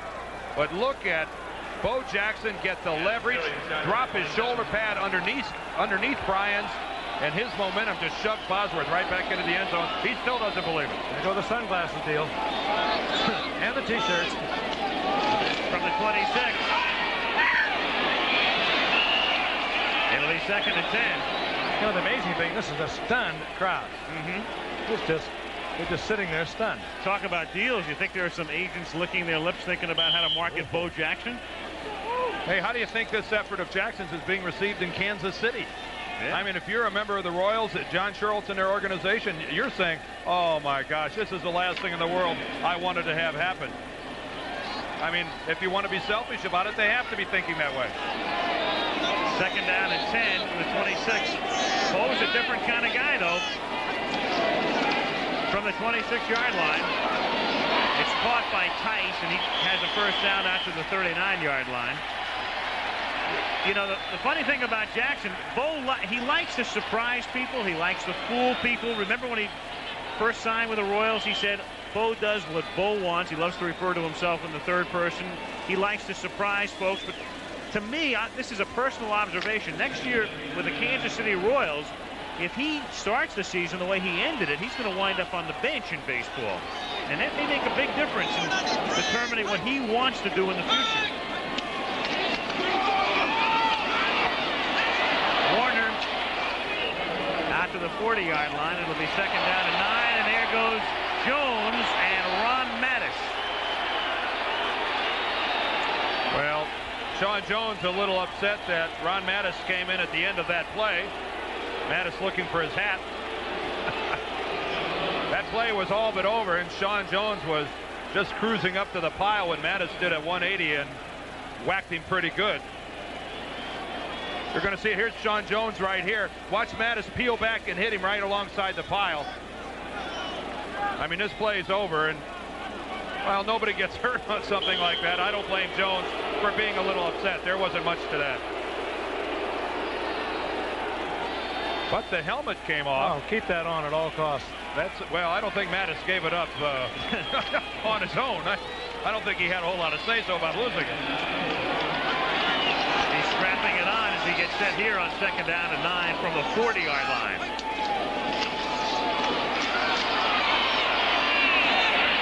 Tipped and picked off at the 36-yard line by Van McElroy, who's having a Pro Bowl kind of year on a pass intended for Ray Butler. And really, the defensive play by Ron Fellows came in a little bit late. That was a ball that just is tipped all the way by the receiver. We'll get a good look at it right from here. Ray Butler coming across. The ball's a little bit high, but as a receiver, you got to get your hands on it, and McElroy stayed with it all the way. And McElroy is having that Pro Bowl year that Al talked about. That's his 3rd interception of the year, but more than that, he's been the leader back there in that secondary.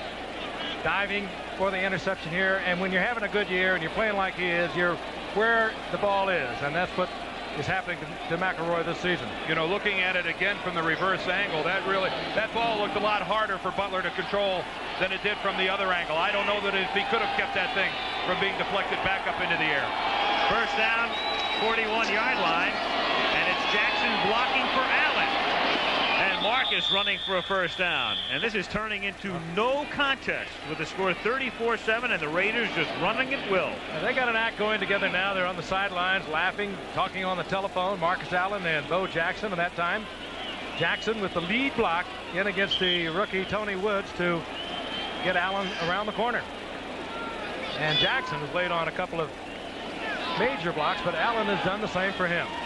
And this is operating behind what is hardly a celebrated offensive line.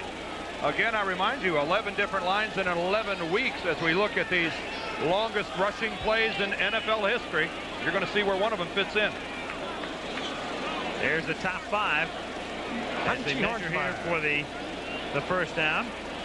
And there are the next 6. And there's Bo, who has just moved into a tie for the 8th longest run in the history of the NFL.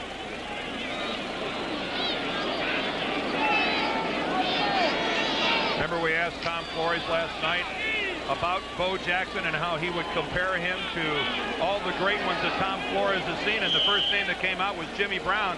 And Tom said, yeah, but the big difference there is Jimmy Brown never had the straightaway speed that Bo Jackson has. And Jimmy Brown could run a 9.7. You're talking about 9.4 with this man. 2nd and inches at the 49-yard line. A free play here, and Wilson tries to take advantage by going deep. And it is knocked down on a pass intended for Lofton. A floating pass, and Patrick Hunter was able to get there and knock it down. So it'll be 3rd down and inches at the 49-yard line. Fine play by Hunter just to get back there. We mentioned earlier that he was questionable during the week, shaken up last week in the game against San Diego, but he gets back there, has good position, and knocks it away. Same play, same participants as a play that resulted in a Raider touchdown in the first half. Hunter and Lofton, that time Hunter played it much, much better and stayed with James all the way down the field. 3rd and inches. Double tight end setup. Marcus Allen picks up the first down. Taking it to the 46-yard line with 9 minutes and 18 seconds remaining in the 3rd quarter. Seattle a 9-point favorite and trailing by 27. Hey, what Bo Jackson will do for Marcus Allen if he can stick around, and who knows the answer to that question. But if you can keep Jackson and Allen, and the Raiders offense is the kind of offense that can absorb 2 tailback types. Well, it'll certainly lengthen the career of Marcus Allen, who carried it so many times back in 1985 when he led the league in rushing. If you can split it up, you can last a lot longer in this league. Nice little playmate for him. This is Allen taking the ball to the 41-yard line. And again, Marcus, a quarterback and a defensive back in high school. We touched on it before. Blocking back for a while for Charles White at SC, then himself the tailback at Southern Cal onto the Heisman. You wonder if there are any 2 individuals on a football team that operate closer together than the 2 backs in a backfield. They rely upon each other. They're, in many instances, soulmates. And you really wonder what role Marcus Allen will play in trying to convince Bo Jackson to stay with the Raiders. On 1st and 10. And he runs out of bounds at the 36-yard line.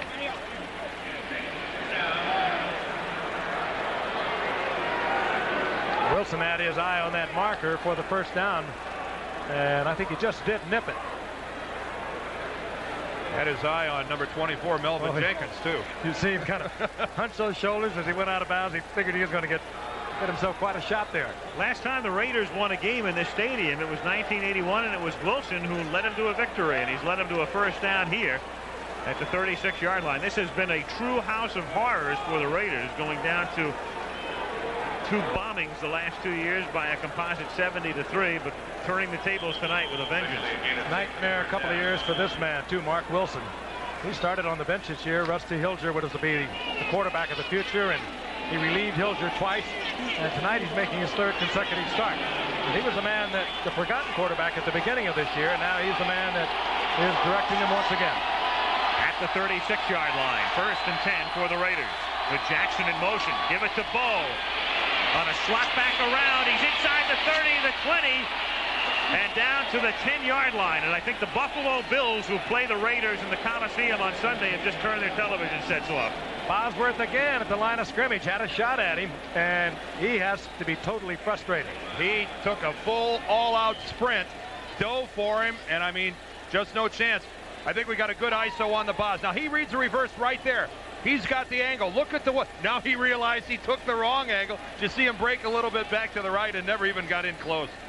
It is so easy to misjudge a big man when they have speed. Over the years, you watched them do it. They do it to Eric Dickerson now, and when Bo Jackson runs, he looks like a little back, but he's huge. Now, here's Allen, and he takes it down to the 5-yard line. Yeah. Now, the one thing we got to point out, guys, is Brian BOZWORTH took the angle on that play, but in the scheme of the defense, that's really not his play to make. I mean, you can't expect your inside linebacker to be making that play on a reverse. In other words, your corner has to come up and support. Your strong safety has to be in on that play. But still, BOZWORTH had an angle on him and didn't even get close. Meanwhile, Marcus Allen, sort of lost in the shuffle tonight, has established a new mark. Career yards rushing, breaking the mark held by Mark Van Egan. 2nd and 4 from the 5. Allen tries to add to that total, but no gain here. It'll be 3rd down and 4 from the 5. A flag is down after Bryant makes the tackle. 6:35 to play in the 3rd. Jerry Markbright to tell us about the call. Who goofed? We have to know. Illegal procedure against the Raiders. Hey, talk about Marcus Allen. I love what he said in your interview at the halftime. Here's the call. Illegal formation foul. 6 men on the line of scrimmage. 2nd down. You can't do that. But I love what he said. He said, I've done it all in football. He said, I still want to be as great as I can be. He is a man of total humility, a great class, great style. He is, of course, the Travelers Man of the Year for the Raiders, and that has to do with activity off the football field as much as it does on. And this man is totally involved in so many good works down around the Los Angeles area, and he has done it all. What more could you expect? And we'll hear about the Travelers Man of the Year at the Super Bowl. 2nd down after the penalty, and it's Jackson taking it to about the 5, and Bowe, and we'll see how much yardage they give him officially on that. The Raider team record for rushing yardage in the game, 200 yards. Clem Daniels back in '63. I think that'll put him over the edge, Al. Against the Jets.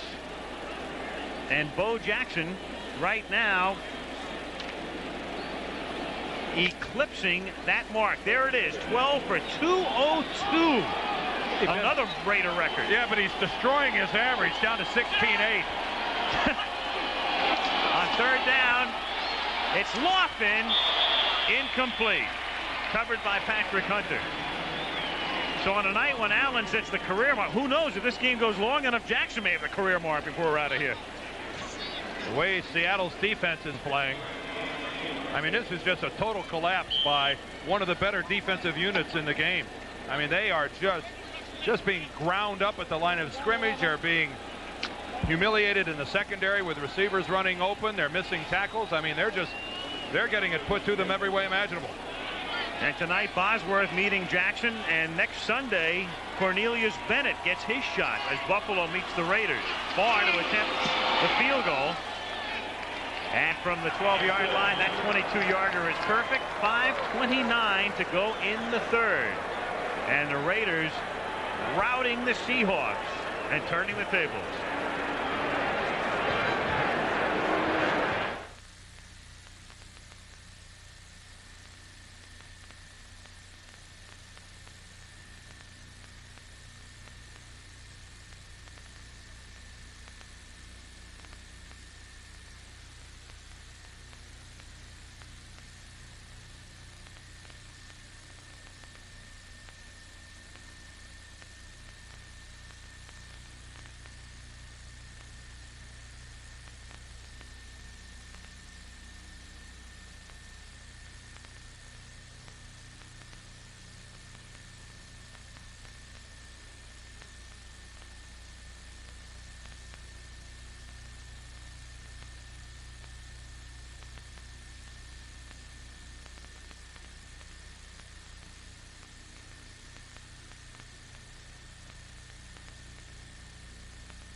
for Seattle. So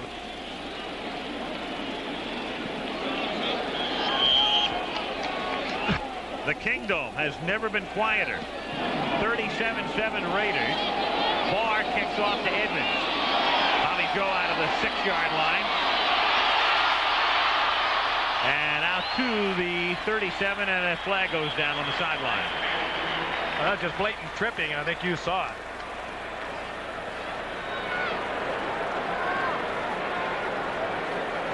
Not sure who it was, but somebody threw a foot in there, and oh, I think it was the kicker. I think Barr the kicker. Barr the kicker, because who else would do it? That soccer background, huh? It was very effective on Bobby Joe. I think we're going to get Chris Barr. Illegal use of the body, tripping foul, number 10 of the kicking team. He did it well. Illegal use of the body. He did not want to hurl that little body in there and make contact with Edmonds. Let's take a look at it again. You really see it from the reverse angle. There he is, Chris Barr, number 10. Oh! Gets his kicks in. I've just never heard it described as illegal use of the body. Leave it to Mark Wright. I love the way he phrases things. Scansey. Inside the 40 down to the 39-yard line. Scansey is going to need a hot tub tonight. He has been hammered all over this football field. He took a tremendous shot earlier from Stacy Turan. A couple of shots from Turan, and he just really got bombed on that one. Scansey making that catch. By the way, lost in the shuffle at the end of the first half. Steve Largent making that catch with 3 seconds to go in the half, and he moved past Don Maynard on that catch, and that trails only Charlie Joyner in career yardage. There's going to be a lot lost in the Bo Jackson shuffle tonight. You bet. Incomplete. Marker down. Penalty coming up. Intended for Turner, and Sam Seal gets whistled. Well, if they're going to whistle him for something, it can't be interference. It must be defensive holding at the line. Sam Seal in the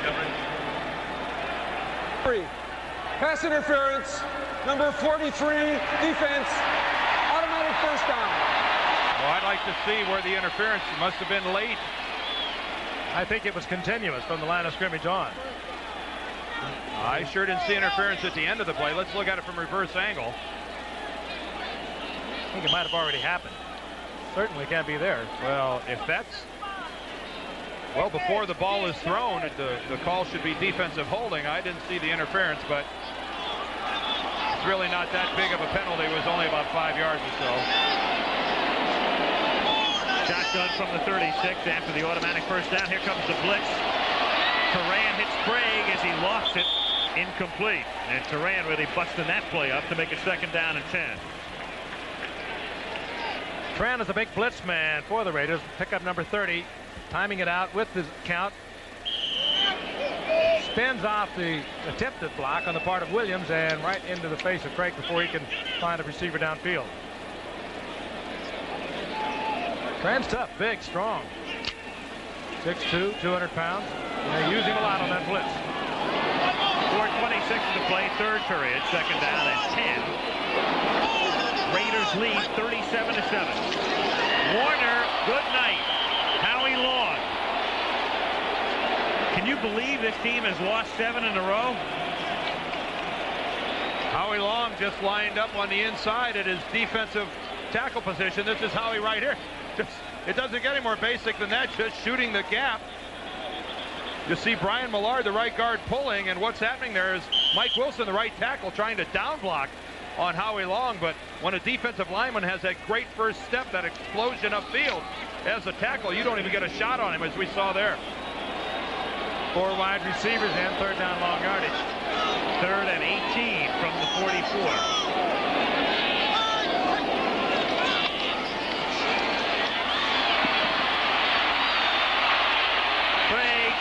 Looking for Largent, incomplete.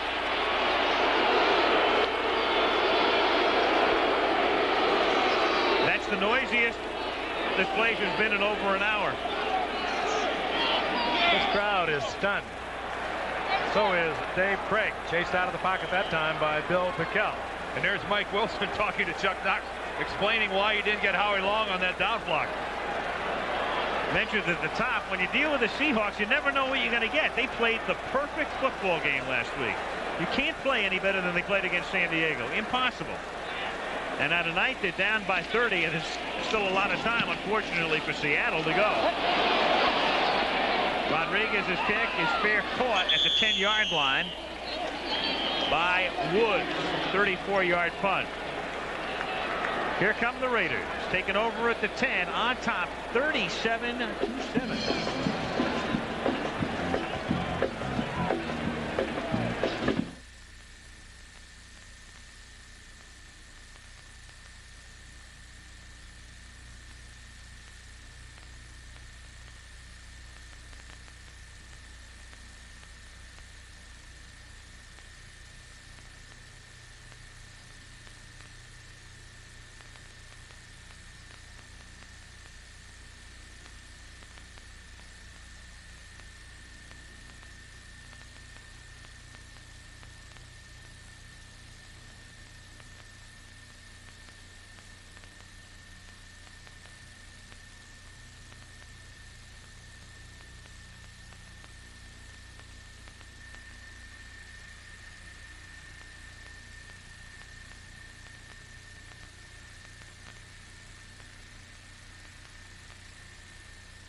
The Marcus and Bo tandem with 295 yards, more than double the Seattle total.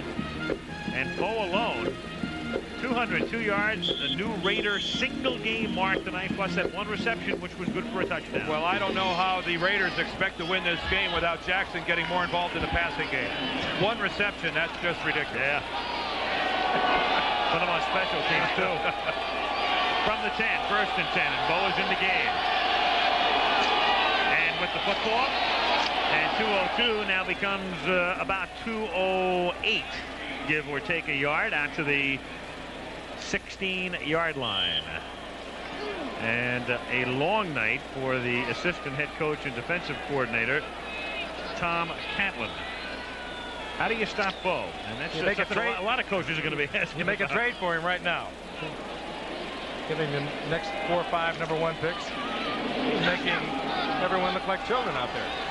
Best day on the ground by any back this year. Charles White, 213 yards a couple of weeks ago against St. Louis for the Rams. Jackson held to a 1-yard gain. Stop the presses. After the 17, boy, that'll wreak havoc on the average. Gaines and Nash converge on the tackle. I mean, if you're Seattle, looking at this guy walk back to the huddle, you have to pinch yourself to realize that this is still the third quarter. I mean, this is a nightmare for Tom Catlin and his defensive team to think there's still 2 minutes and 22 seconds left in the third quarter. I mean, they've seen about 4 games worth of offense coming at him already. And it's true, every time he gets the ball, he can go all the way. It's a cliche, but in his case, it's true. 3rd down and 2 at the 18, and Wilson gets sacked back at the 9. One brief moment of glory for Brian Bosworth. The Boz, watch him give a little fake like he's going back, then the delayed blitz, and nobody even takes a stab at him. And Mark Wilson decides that discretion is the better part of valor and chews on a little AstroTurf. Boz did show that speed, though. He has great acceleration. He'll be a great linebacker. There he is talking to Tom Catlin. Catlin's been around with Chuck Knox for 15 years. Very high on his young middle linebacker. If you're wondering who the Raider punter is, it's Stan Talley, and it's his first kick of the night. It comes out of the end zone, and Edmonds lets it bounce.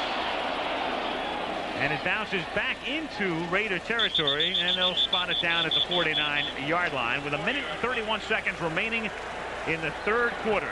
40-yard kick by Talley, the man who replaces the retired Ray Guy.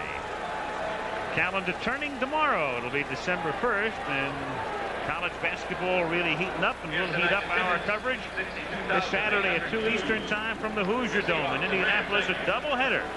Notre Dame, Digger Phelps leading his gang against Louisville and Denny Crum.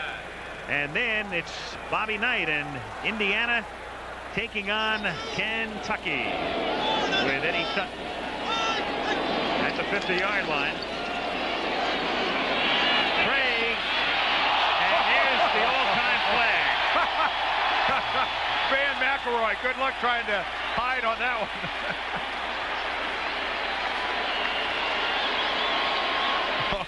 Not interference. That was a mugging. You talk about a tough sell.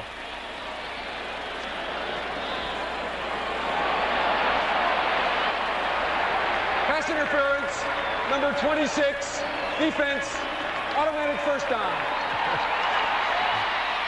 You won't seem to find it anymore, I guess, less in dispute as Van McElroy gets the right arm all over the inside of Darrell Turner.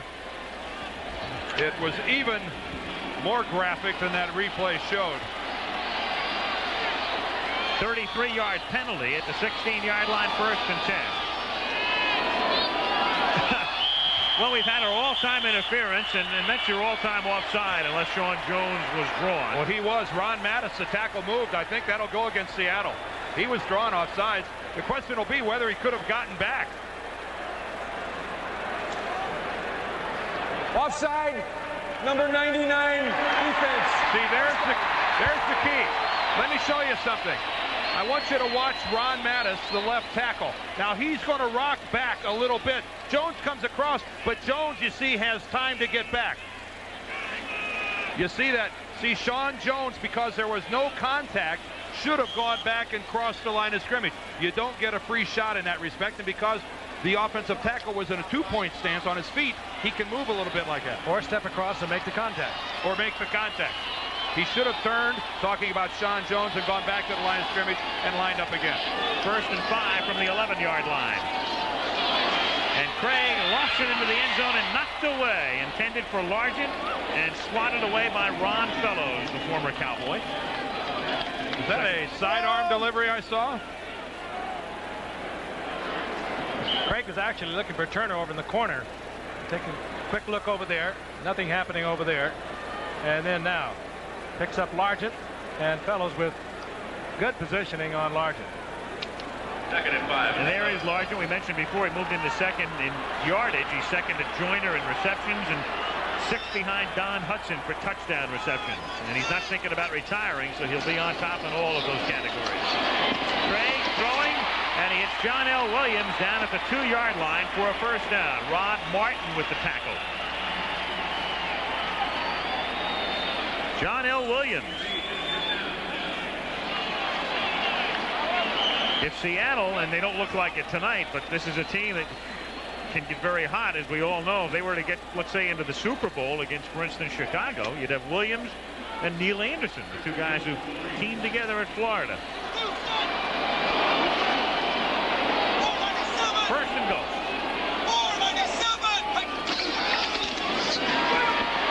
Warner. No gain. 2nd and goal. Martin and King get credit for the tackle. Sam Field comes up for support.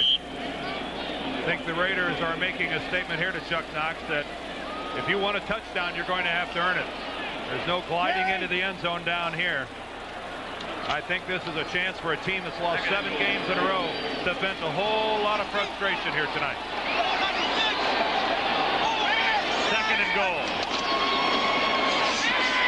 Craig looking for Tice, the tight end, and has him for the touchdown.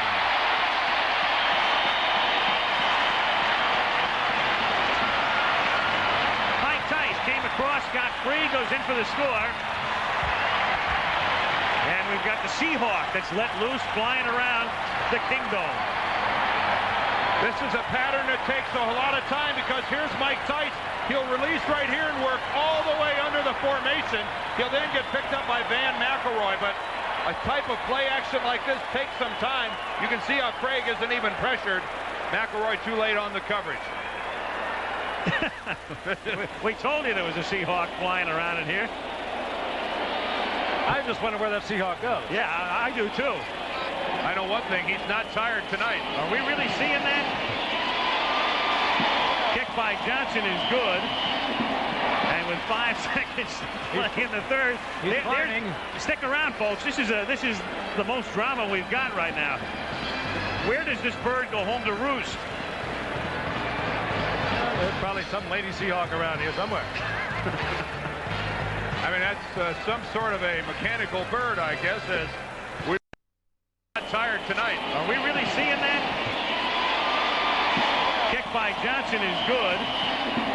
And with 5 seconds left in the third, stick around, folks. This is the most drama we've got right now.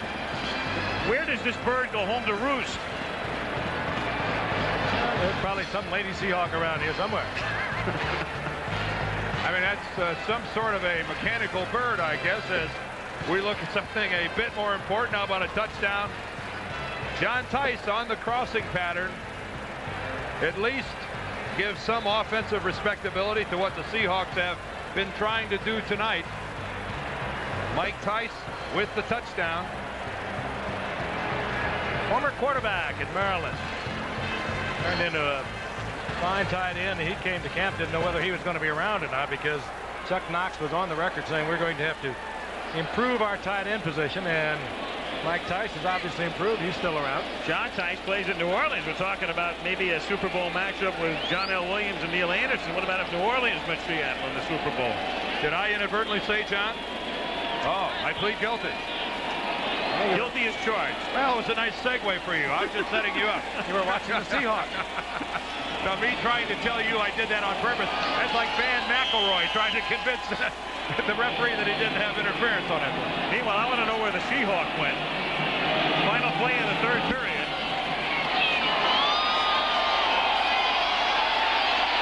Stokey Williams after the 13-yard line, and the crowd hopeful, trying to get back into it. Hopeful the Seahawks can get back into it. That's the end of the third quarter. Raiders lead 37-14. Back in Seattle after this word about an upcoming show on ABC and a word from your local station.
Here's Dan's mechanical bird still circling. Yeah. That's some battery. That's a live bird if you're wondering. We're kidding about it, but somebody released a bird. I don't know if it's a Seahawk or not. We'll have to call the Audubon Society, but that bird is still flying around in the dome. And here's Marcus Allen taking it out to the 23-yard line. And I guess it's a good thing for that bird that Dave Winfield doesn't play here. All right, we watched Brian Bosworth be a step late on a couple of plays. Let's see how he reads this run by Marcus Allen. He fights off the block on the left side of Brian Holloway, gets leg whipped by Holloway, still stays on his feet and gets in on the tackle. That's a good effort by Brian Bosworth, and it was a good look at an offensive lineman using a leg whip. Brian Holloway, the left tackle, got that heel right up into the hip region of Brian Bosworth, and hey, that hurts. That hurts a lot. Do you ever do that? All the time. It's really in many ways an instinctive reaction. You're out of position, you're going to the ground, and you're just doing whatever you can do to get a piece of your body on the guy you're trying to block. But boy, a lot of defensive players have been hurt by that technique. You're thinking perhaps it could be your leg, even your thigh, and all of a sudden it's your heel. Sure. Second down and inches for the Raiders at their own 23-yard line. Start of the fourth quarter, Raiders on top 37-14.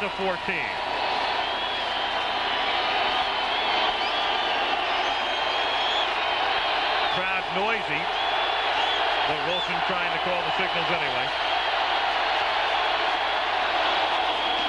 Marcus Allen takes it out to the 27-yard line, and a first down for the Raiders. Seahawks scored first way back when. Bo Jackson fumbled. Seattle cashed in, but since then it has been all L.A. All Bo Jackson. And with a little help from Marcus. Not a lot of help from Marcus. Both of them blocking well for each other, and the Raiders the first time this year in the NFL, 300 yards plus rushing. You're wondering about the NFL record for rushing. It's held by Walter Payton at 275 yards. Back in 77 against Minnesota. Here's Bo Jackson, who's up and over 200, and every yard he gains adds to his new Raider record as he takes it out to the 31-yard line. His new Raiders single game record, and again Marcus Allen establishing a new Raider career mark tonight. NFL, there it is, Peyton back in 77, and then OJ had the two big games, 273, 250. Willie Ellison, Rams back in 71, and Cookie Gilchrist with the Bills, 63. 1 year OJ went over 2,000. He had back-to-back games of over 200 yards. Jackson on the draw, and he still is able to squirt forward. Bosworth had him around the ankle, and Bo able to lunge forward to turn it into a minimal gain. A good read that time by Brian. That was a delay play. Some people, the old description might call that a drag draw. The quarterback going back. Wilson that time looked to Bo Jackson, gave the play away a little bit. First guy in was Jacob Green, but then Brian Bosworth came in and brought Jackson to the ground. Mark Wilson, the quarterback, isn't supposed to look at the running back as blatantly as he did that time, delivering the ball to Bo Jackson. Third down, short 6 at the 32-yard line. And Bo Jackson out for a first down to the 39-yard line.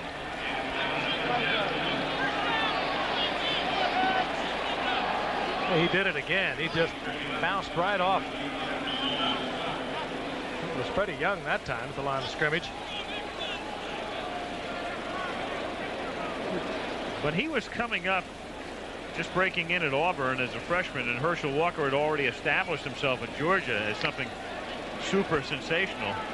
The Auburn folks kept saying, we've got somebody better than Herschel. And naturally the inclination was to go, sure. 39-yard line. Marcus Allen for a gain of 1. Of course, the funny thing about Bo, too, when you look back at his college career, one of the raps on Bo Jackson was that he was brittle, that he missed too many games with what people suspected were minor nagging injuries.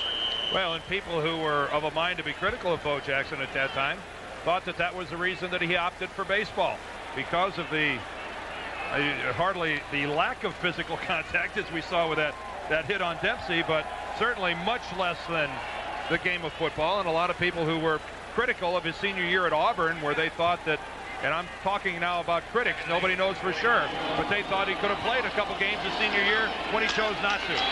Second and 8 from the 41, and Lofton gets wrapped around, and there's your flag. Well, it came in late, but Hunter was on Lofton, but it appeared that he made the contact after the ball had already gone by them. Told you about Hunter, who was injured last week against Green Bay, was questionable this week, and now he's... Pass interference, number 23, defense, automatic first down. Now he's limping visibly. Take a look at it again. Wilson again has a good protection as the linebacker comes. But the contact is made after the ball is already gone. Well, that's very close. Flag coming in very late. A lot of times when you're playing hurt, you're a cornerback, you do things that you wouldn't ordinarily do just to cover up the fact that you are playing hurt. Well, I don't know how long Hunter's going to limp around like that without getting tested deep by the Raiders. At the 49-yard line, nothing developed for Marcus Allen. Joe Nash, the first to make contact. I mean, I think the Seahawks right now have to seriously think about taking Patrick Hunter out of the ball game. Or they're going to come right after him with James Lofton or Bo Jackson. Somebody's going to challenge him up the sideline to this side of the field. He gets cramps too, and it looks like he might have a problem right now with that. Well, they're missing Kerry Justin, who underwent surgery, and he was obviously placed on injured reserve, so they're a little weak depth-wise in the secondary. They put Lofton right over in front of him. Yeah, one-on-one. And Lofton gets taken down as the sack is made. The blitz was on. Bosworth gets the sack, but you talk about a takedown. In the secondary, Lofton was just wrestled down by Patrick Hunter. He had no chance. And I think everybody in the stadium is looking right at that confrontation. And there's a flag here, too, on this. Watch this. Hunter, beaten badly, has no choice. He just tackles James Lofton. I mean, 3 points. He has no choice. You got to take this kid out of the ball game. Or take himself out of the ball game. He can do that also. Well, you admire his courage for attempting to play hurt, but sometimes you hurt your team in doing so. On number 23 on the defense, 5 yards and an automatic first down. Still, they're not even indicating they might take him out yet. I mean, this is a tough game, and the Seahawks, I think, might be a little naive here if they don't think the Raiders aren't going to come right back. I mean, they'll see it again. They, as we mentioned, put Justin on injured reserve. They activated another defensive back today, Mark Moore. They have David Hollis and Melvin Jenkins as their backup corners. Well, they had Hollis up for a moment, and it looked as though he were coming in, number 25, but they leave Hunter in there. 5-yard penalty from the previous spot. Automatic first down. Bosworth wants to know what happened to my sack.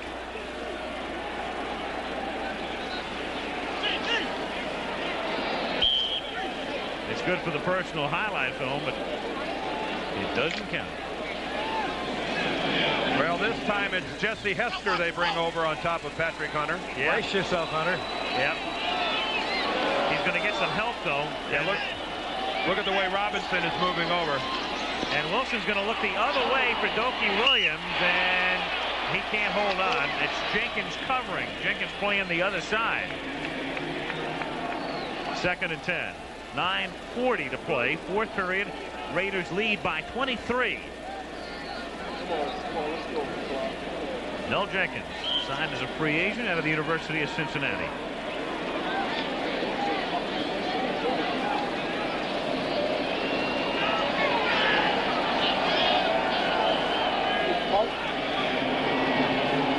Second and 10.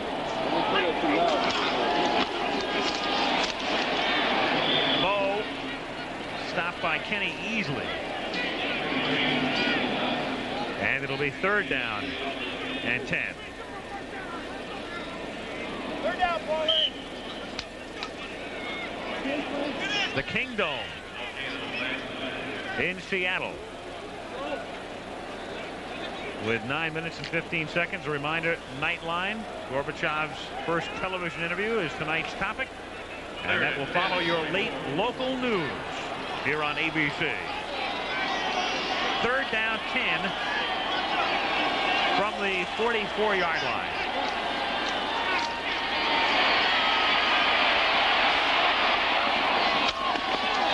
the fingertips of Dokie Williams, with Jenkins there covering on the play. Seattle brought the full blitz, and they had, once again, Lofton all lined up one-on-one with Patrick Hunter, but they chased Wilson out of the pocket. He was unable to go to Lofton, and Lofton had beaten Hunter. I was very surprised that Seattle was leaving Hunter locked up one-on-one. James ran a crossing pattern, and Hunter was a good 2 to 3 steps behind him, but the crossing pattern was away from the direction in which Wilson was flush. He had no opportunity to get it back across the field. Bobby Joe Edmonds, his dad played in the old ABA with the Pacers back in the 60s. Staying tally. Big rush, gets the kick away, and Edmonds fields, drops it, and recovers his own fumble at the 18-yard line. Eddie Anderson there to stop him. With 8:44 to go in the fourth period, and Seattle down 37 to 14.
Dan was opting for a reverse angle shot.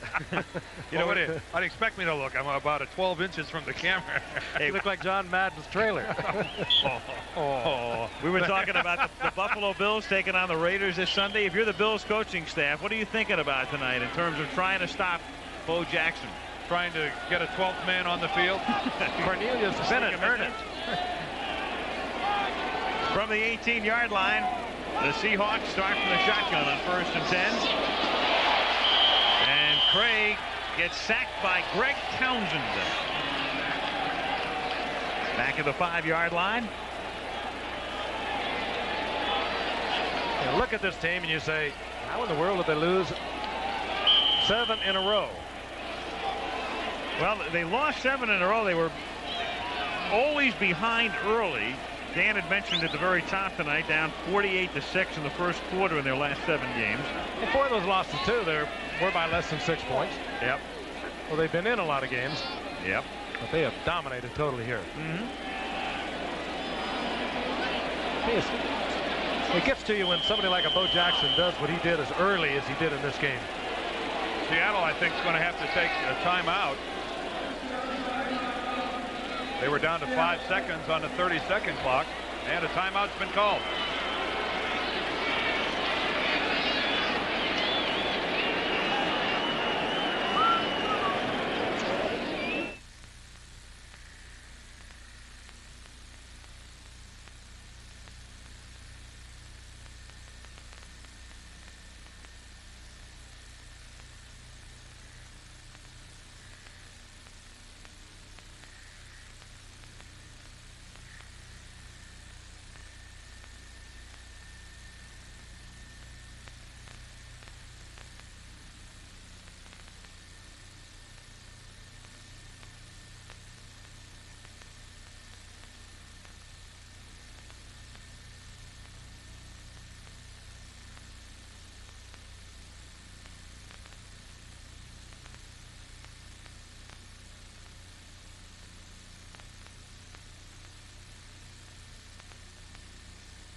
baby. West End champ.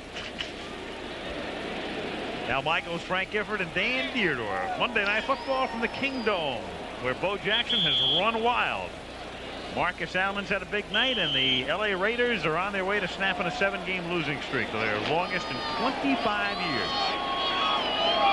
Seattle, after having to spend a timeout, has it second down and 21 from the 7-yard line. 8:15 to play in the fourth.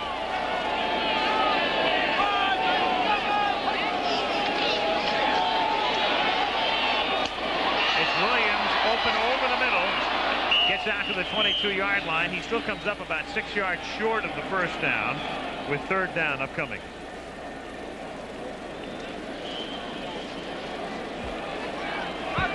Seattle beginning the year with a loss to Denver. Broncos blew them away by 23. Then they beat Kansas City. They were 2-1 during the strike. Destroyed the Raiders in the first post-strike game. Beat Minnesota. Looked terrible against the Jets. Knocked off Green Bay. Looked fabulous against San Diego.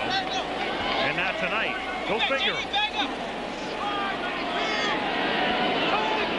Third down. Have to get to the 28. And they get it out to the 31 for a first down. That's Byron Franklin. And that's a great reception for Franklin, who applauds himself, and well he should. Bad knee injury last year. Hadn't played in a year. Got into the game last week. Didn't catch a ball. And makes his first catch in over a calendar year right here. Had a couple of great years for Buffalo, and of course Chuck Knox knew him from there. And when he needed a receiver a couple of years ago, he brought him in and missed all of last year. From the 30-yard line. Craig, and it's intercepted but out of bounds, so it's incomplete. Ron Fellows coming down with it.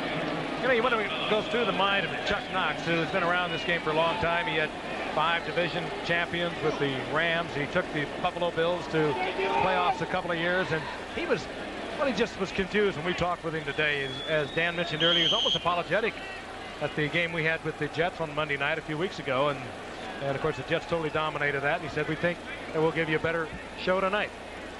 I just don't know whether he could put a finger on it. You're wondering what he's thinking? I'll tell you what he's thinking. Where's my razor? His blood pressure is up lots. This is not going to be a fun week to be a Seattle Seahawk. Second down and 10 from the 30-yard line. Craig steps up, throws out to the 36-yard line, and the catch is made there by Ray Butler. Funny thing about the two coaches, we were talking to Tom Flores last night, and Flores had said what he plans to do early in the game is try to establish that short passing game, somewhat similar to the way the 49ers go about things. And then when we talked to Knox under this now it can be told scenario, Knox said, I think he's going to run Bo right at us. Yeah, well, I guess which one was right. Yeah. And actually, it was Chuck Knox that said, we're going to try to go over the top. We're the ones that are going to throw long. 3rd and 3, and it's incomplete. Yancey can't hold it. That's exactly what he said. It surprised us when he told us that they were going to go up on top. But Seattle, with a win tonight, could have moved into a first-place tie, and they look down at their schedule. They have Pittsburgh at Pittsburgh. Pittsburgh playing very well. Then they have Denver here. That one will not be a piece of cake for them. Then they finish at Chicago, and then to Kansas City. So a long road yet for Chuck Knox and the Seattle Seahawks. Yeah, just one game here, and that's against Denver. Everything else on the road. 4th and 3, and they go for it, down by 23. And Craig sidearms it, and it's incomplete and nearly intercepted by James Davis.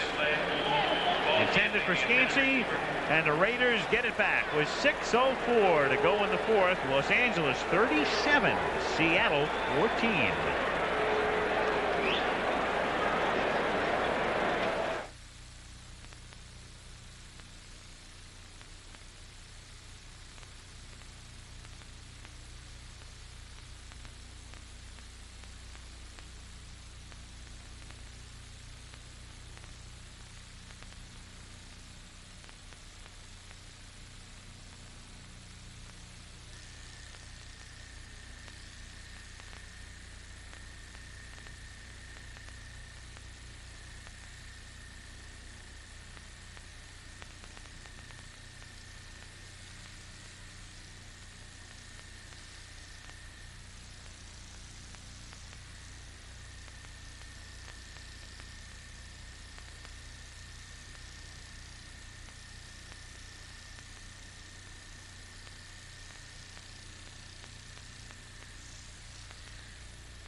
our last opportunity on a Monday night game to see Seattle, so it's worth digesting some of Steve Largent's numbers and where he ranks on the NFL's all-time list, behind only Joyner in receptions and yardage, and behind only Don Hudson in touchdown catches. And it's almost a foregone conclusion that he will have all of the key records by the time he retires, because he's not even talking retirement. And there's Dan's mechanical bird. Yeah. The bird watch continues. There he is up in the rafters. And the dangerous end was sticking out. Here's Mueller reversing his field and tackled at the 29-yard line as he turns it into a 7-yard pickup, stopped by Kenny Easley. I hope that speaker's out over the field somewhere. Someone will be very disappointed to have paid good money to see the Seahawks get handled and at the same time have a bad experience in the Kingdom. And a large dry cleaning bill.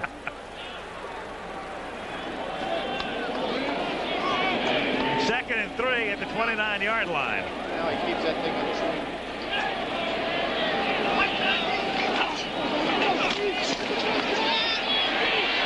Strahan to the 21. You know, a funny thing about tonight's game, isn't it funny how a quarterback controversy can die with Bo Jackson running the football? That's an excellent point. That's a very good point.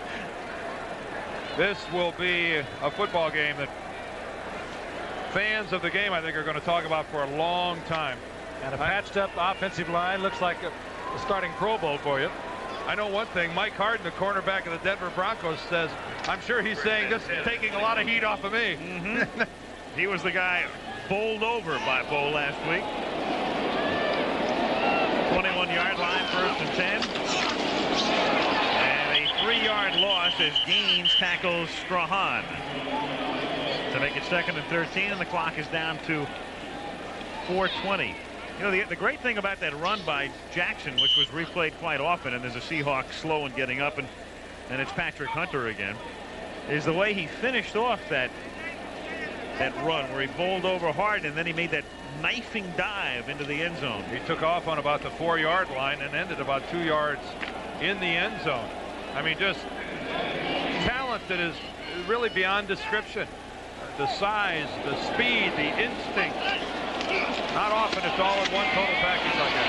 On 2nd and 14, it's Mueller taking it to the 14-yard line.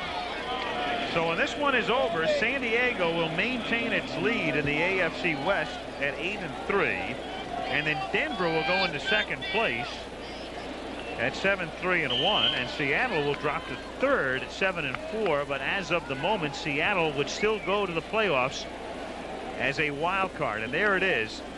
Remember, the winner of the East will go in, and the way it looks right now, there'll be no wild card team out of the East. Then Cleveland has a leg up in the Central, and it figures that at the moment anyway, that 3 teams would come out of the West.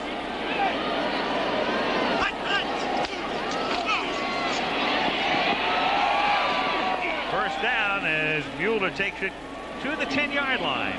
You know, Al, you're talking about the wild card race. Keep in mind that those teams in the East that are at 6 and 5, they're all now only a game behind Seattle. So with 4 games left to go, they're only 1 game behind Seattle. It's no lock, these Seahawks being in the playoffs. And so are Houston and Pittsburgh only a game behind at 6 and 5 in the Central. So it is Seattle in the course of 3 hours has gone from potentially being tied for the lead in their own division to only being 1 game ahead of a whole pack of teams that would like to catch them between now and the 28th of December. And a tough schedule upcoming for us. Strahan takes it to the 5. That's a great point, because had they won, they would have had, with San Diego, the best record in the conference. And since they've beaten San Diego in their only meeting this season, one other meeting was wiped out by the strike. After tonight, they would have had the home field advantage for all of the playoffs, at least as of the moment. And now they're kind of fighting for a playoff spot. You are exactly right, my friend. 2-minute warning. We'll be back.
With 2 minutes to play, Raiders have it wrapped up. They lead 37-14 before an emptying Kingdome. And the Raiders have the football at the 5-yard line. Second down, goal.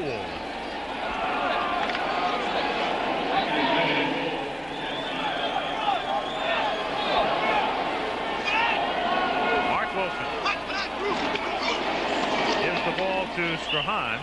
And Steve takes it to the 4-yard line, where it will be third down and goal. Sir. This telecast is presented by the authority of the National Football League. It is intended for the private use of our audience.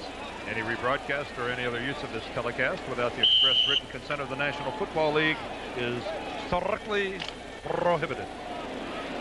And that might have been the most exciting thing in the fourth quarter. We might see in the first half again. Oh, are you kidding? We saw something very special tonight, I think.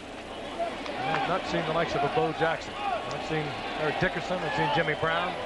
O.J. Simpson. He sticks to this game, stays healthy. Wow. Third and goal. And Strahan takes it down to the 2, and there's a marker, and that will stop the clock. Face mask ball coming up with 1:11, 1:12 to play. I hope our audience, Frank, isn't just whisking away those words of yours. I mean, coming from a man of your background and the things you have seen, lofty praise indeed for Bo Jackson. Face mask foul. Number 62, defense. First down. He did amazing things. We saw him do it last week. Tonight he came back and said that's no fluke. He turned Major League Pro Bowl football players into children. I said it before. It's the old cliche, but I mean, every time he gets the ball, you get the feeling he can go all the way. He proved it from his own 9-yard line tonight. Almost broke another one. Extraordinary. Face mask call on Barbet, who was activated just before the game. And Strahan dives, but no signal yet if he did indeed make it on third down. And it appears he did not. They will spot the ball just short of the goal line. I think Seattle's leapers and jumpers got there in time, Al. I've heard that before. Divers. See. Well, I don't know if this was a leaper, a jumper, or a diver. No, that was a stationary target. He just landed on him. It was none of the above. It was a miscalculated jump. It was none of the above. Put that on the telestrator the next time, would you? Fourth and goal. They're going to take this down and get a 5-yard penalty. They're not even going to try to take it in. Yep. Yeah, a delay a game. And nobody will ever accuse the Raiders of running up the score. No, they sure won't. Game on the offense. And we can tell you tonight's game produced by Ken Wolf, our director Larry Cam, technical director Joe Chavo, halftime producer Mike Pearl, halftime associate producer John McGinnis, our associate director Jeff Cohan, tech manager Bill Freeberger, unit manager Phil Annis, Hal Schmitz, our telecommunications manager, Bruce Clark and Carrie Warberfeld, our assistants to the producer, Steve Hurt, research and information, computer graphics Joe Castellano, Kelly Hayes, the mayor of Malibu, our spotter, and George Hill of Puget Sound. Statistics. Thank you, folks. On fourth and goal from the 5-yard line, Mueller is stopped at the 3. And so the Raiders will not tack on any more points. Gentlemen, I will meet you in Miami. And that is a very important game for both teams. Every game in the AFC East is important for all the teams right now. And a strange season, isn't it? The ups and the downs. Miami getting shut out. Now we have both these two teams down the line. We'll meet the Chicago Bears, and we have, of course, the Bears coming up on, what, December the 14th? After this game, a week from the Dolphins and the Jets, it'll be the Bears and the 49ers. And there it is. Big thing in this game right here with the Jets at 6-5 and the Dolphins at 5-6. If the Dolphins should lose that game, for all intents and purposes, it's all over. Their season is ended. Raiders 366 yards rushing tonight. That's a new team record, as they have helped to rewrite the record book. Craig lost one, and it's intercepted at the 8-yard line, running it back to the 8, Stephon Adams. Everybody just quit on Dave Craig. He was the only one that was still playing football. He pumped twice before he threw the football. I mean, he couldn't have been more deliberate. Scansey was looking back at him like, who, me? A receiver? Craig standing in his own end zone. He's hot. Well, I'm sure that he's hot. I'm sure that he's embarrassed. I'm sure that he's running the gamut of emotions, as are these guys, the Raiders. That's a big piano off of their back. Almost 2 months without winning a football game. It has to feel good for this man, and we talked with him last night, and his pride has been deeply wounded by what's happened. He knows he's a good coach with a good organization and just couldn't put a finger on the problem. I'm going to say it goes right through the organization from Al Davis right on down. It's been tough for them. This is a very prideful team. Tonight, they put it together like they felt they could throughout that entire 7-game losing streak. And that man, he's something different. Well, here are the Bo numbers to wrap it up. 221 yards rushing and 2 touchdowns on the ground. 1 catch, and that was good for a touchdown. Bo Jackson and Marcus Allen and Tom Flores and the Raiders do it by a score of 37-14. Al Michaels, Frank Gifford, and Dan Dierdorff. Good night from the Kingdom in Seattle, where this ABC Sports exclusive has been brought to you by McDonald's. It's the good time for the great taste of McDonald's, by Ford and your Ford dealer. Have you driven a Ford lately? And by Michelob Light. When the sun goes down, light up the night with Michelob Light. There it is, Bosworth and Bo, 2 of the most heralded rookies in the history of the National Football League.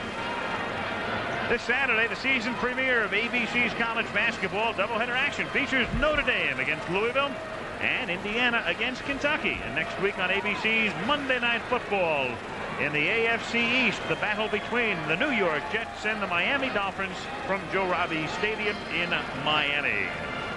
This has been a presentation of ABC Sports, recognized around the world as the leader in sports television.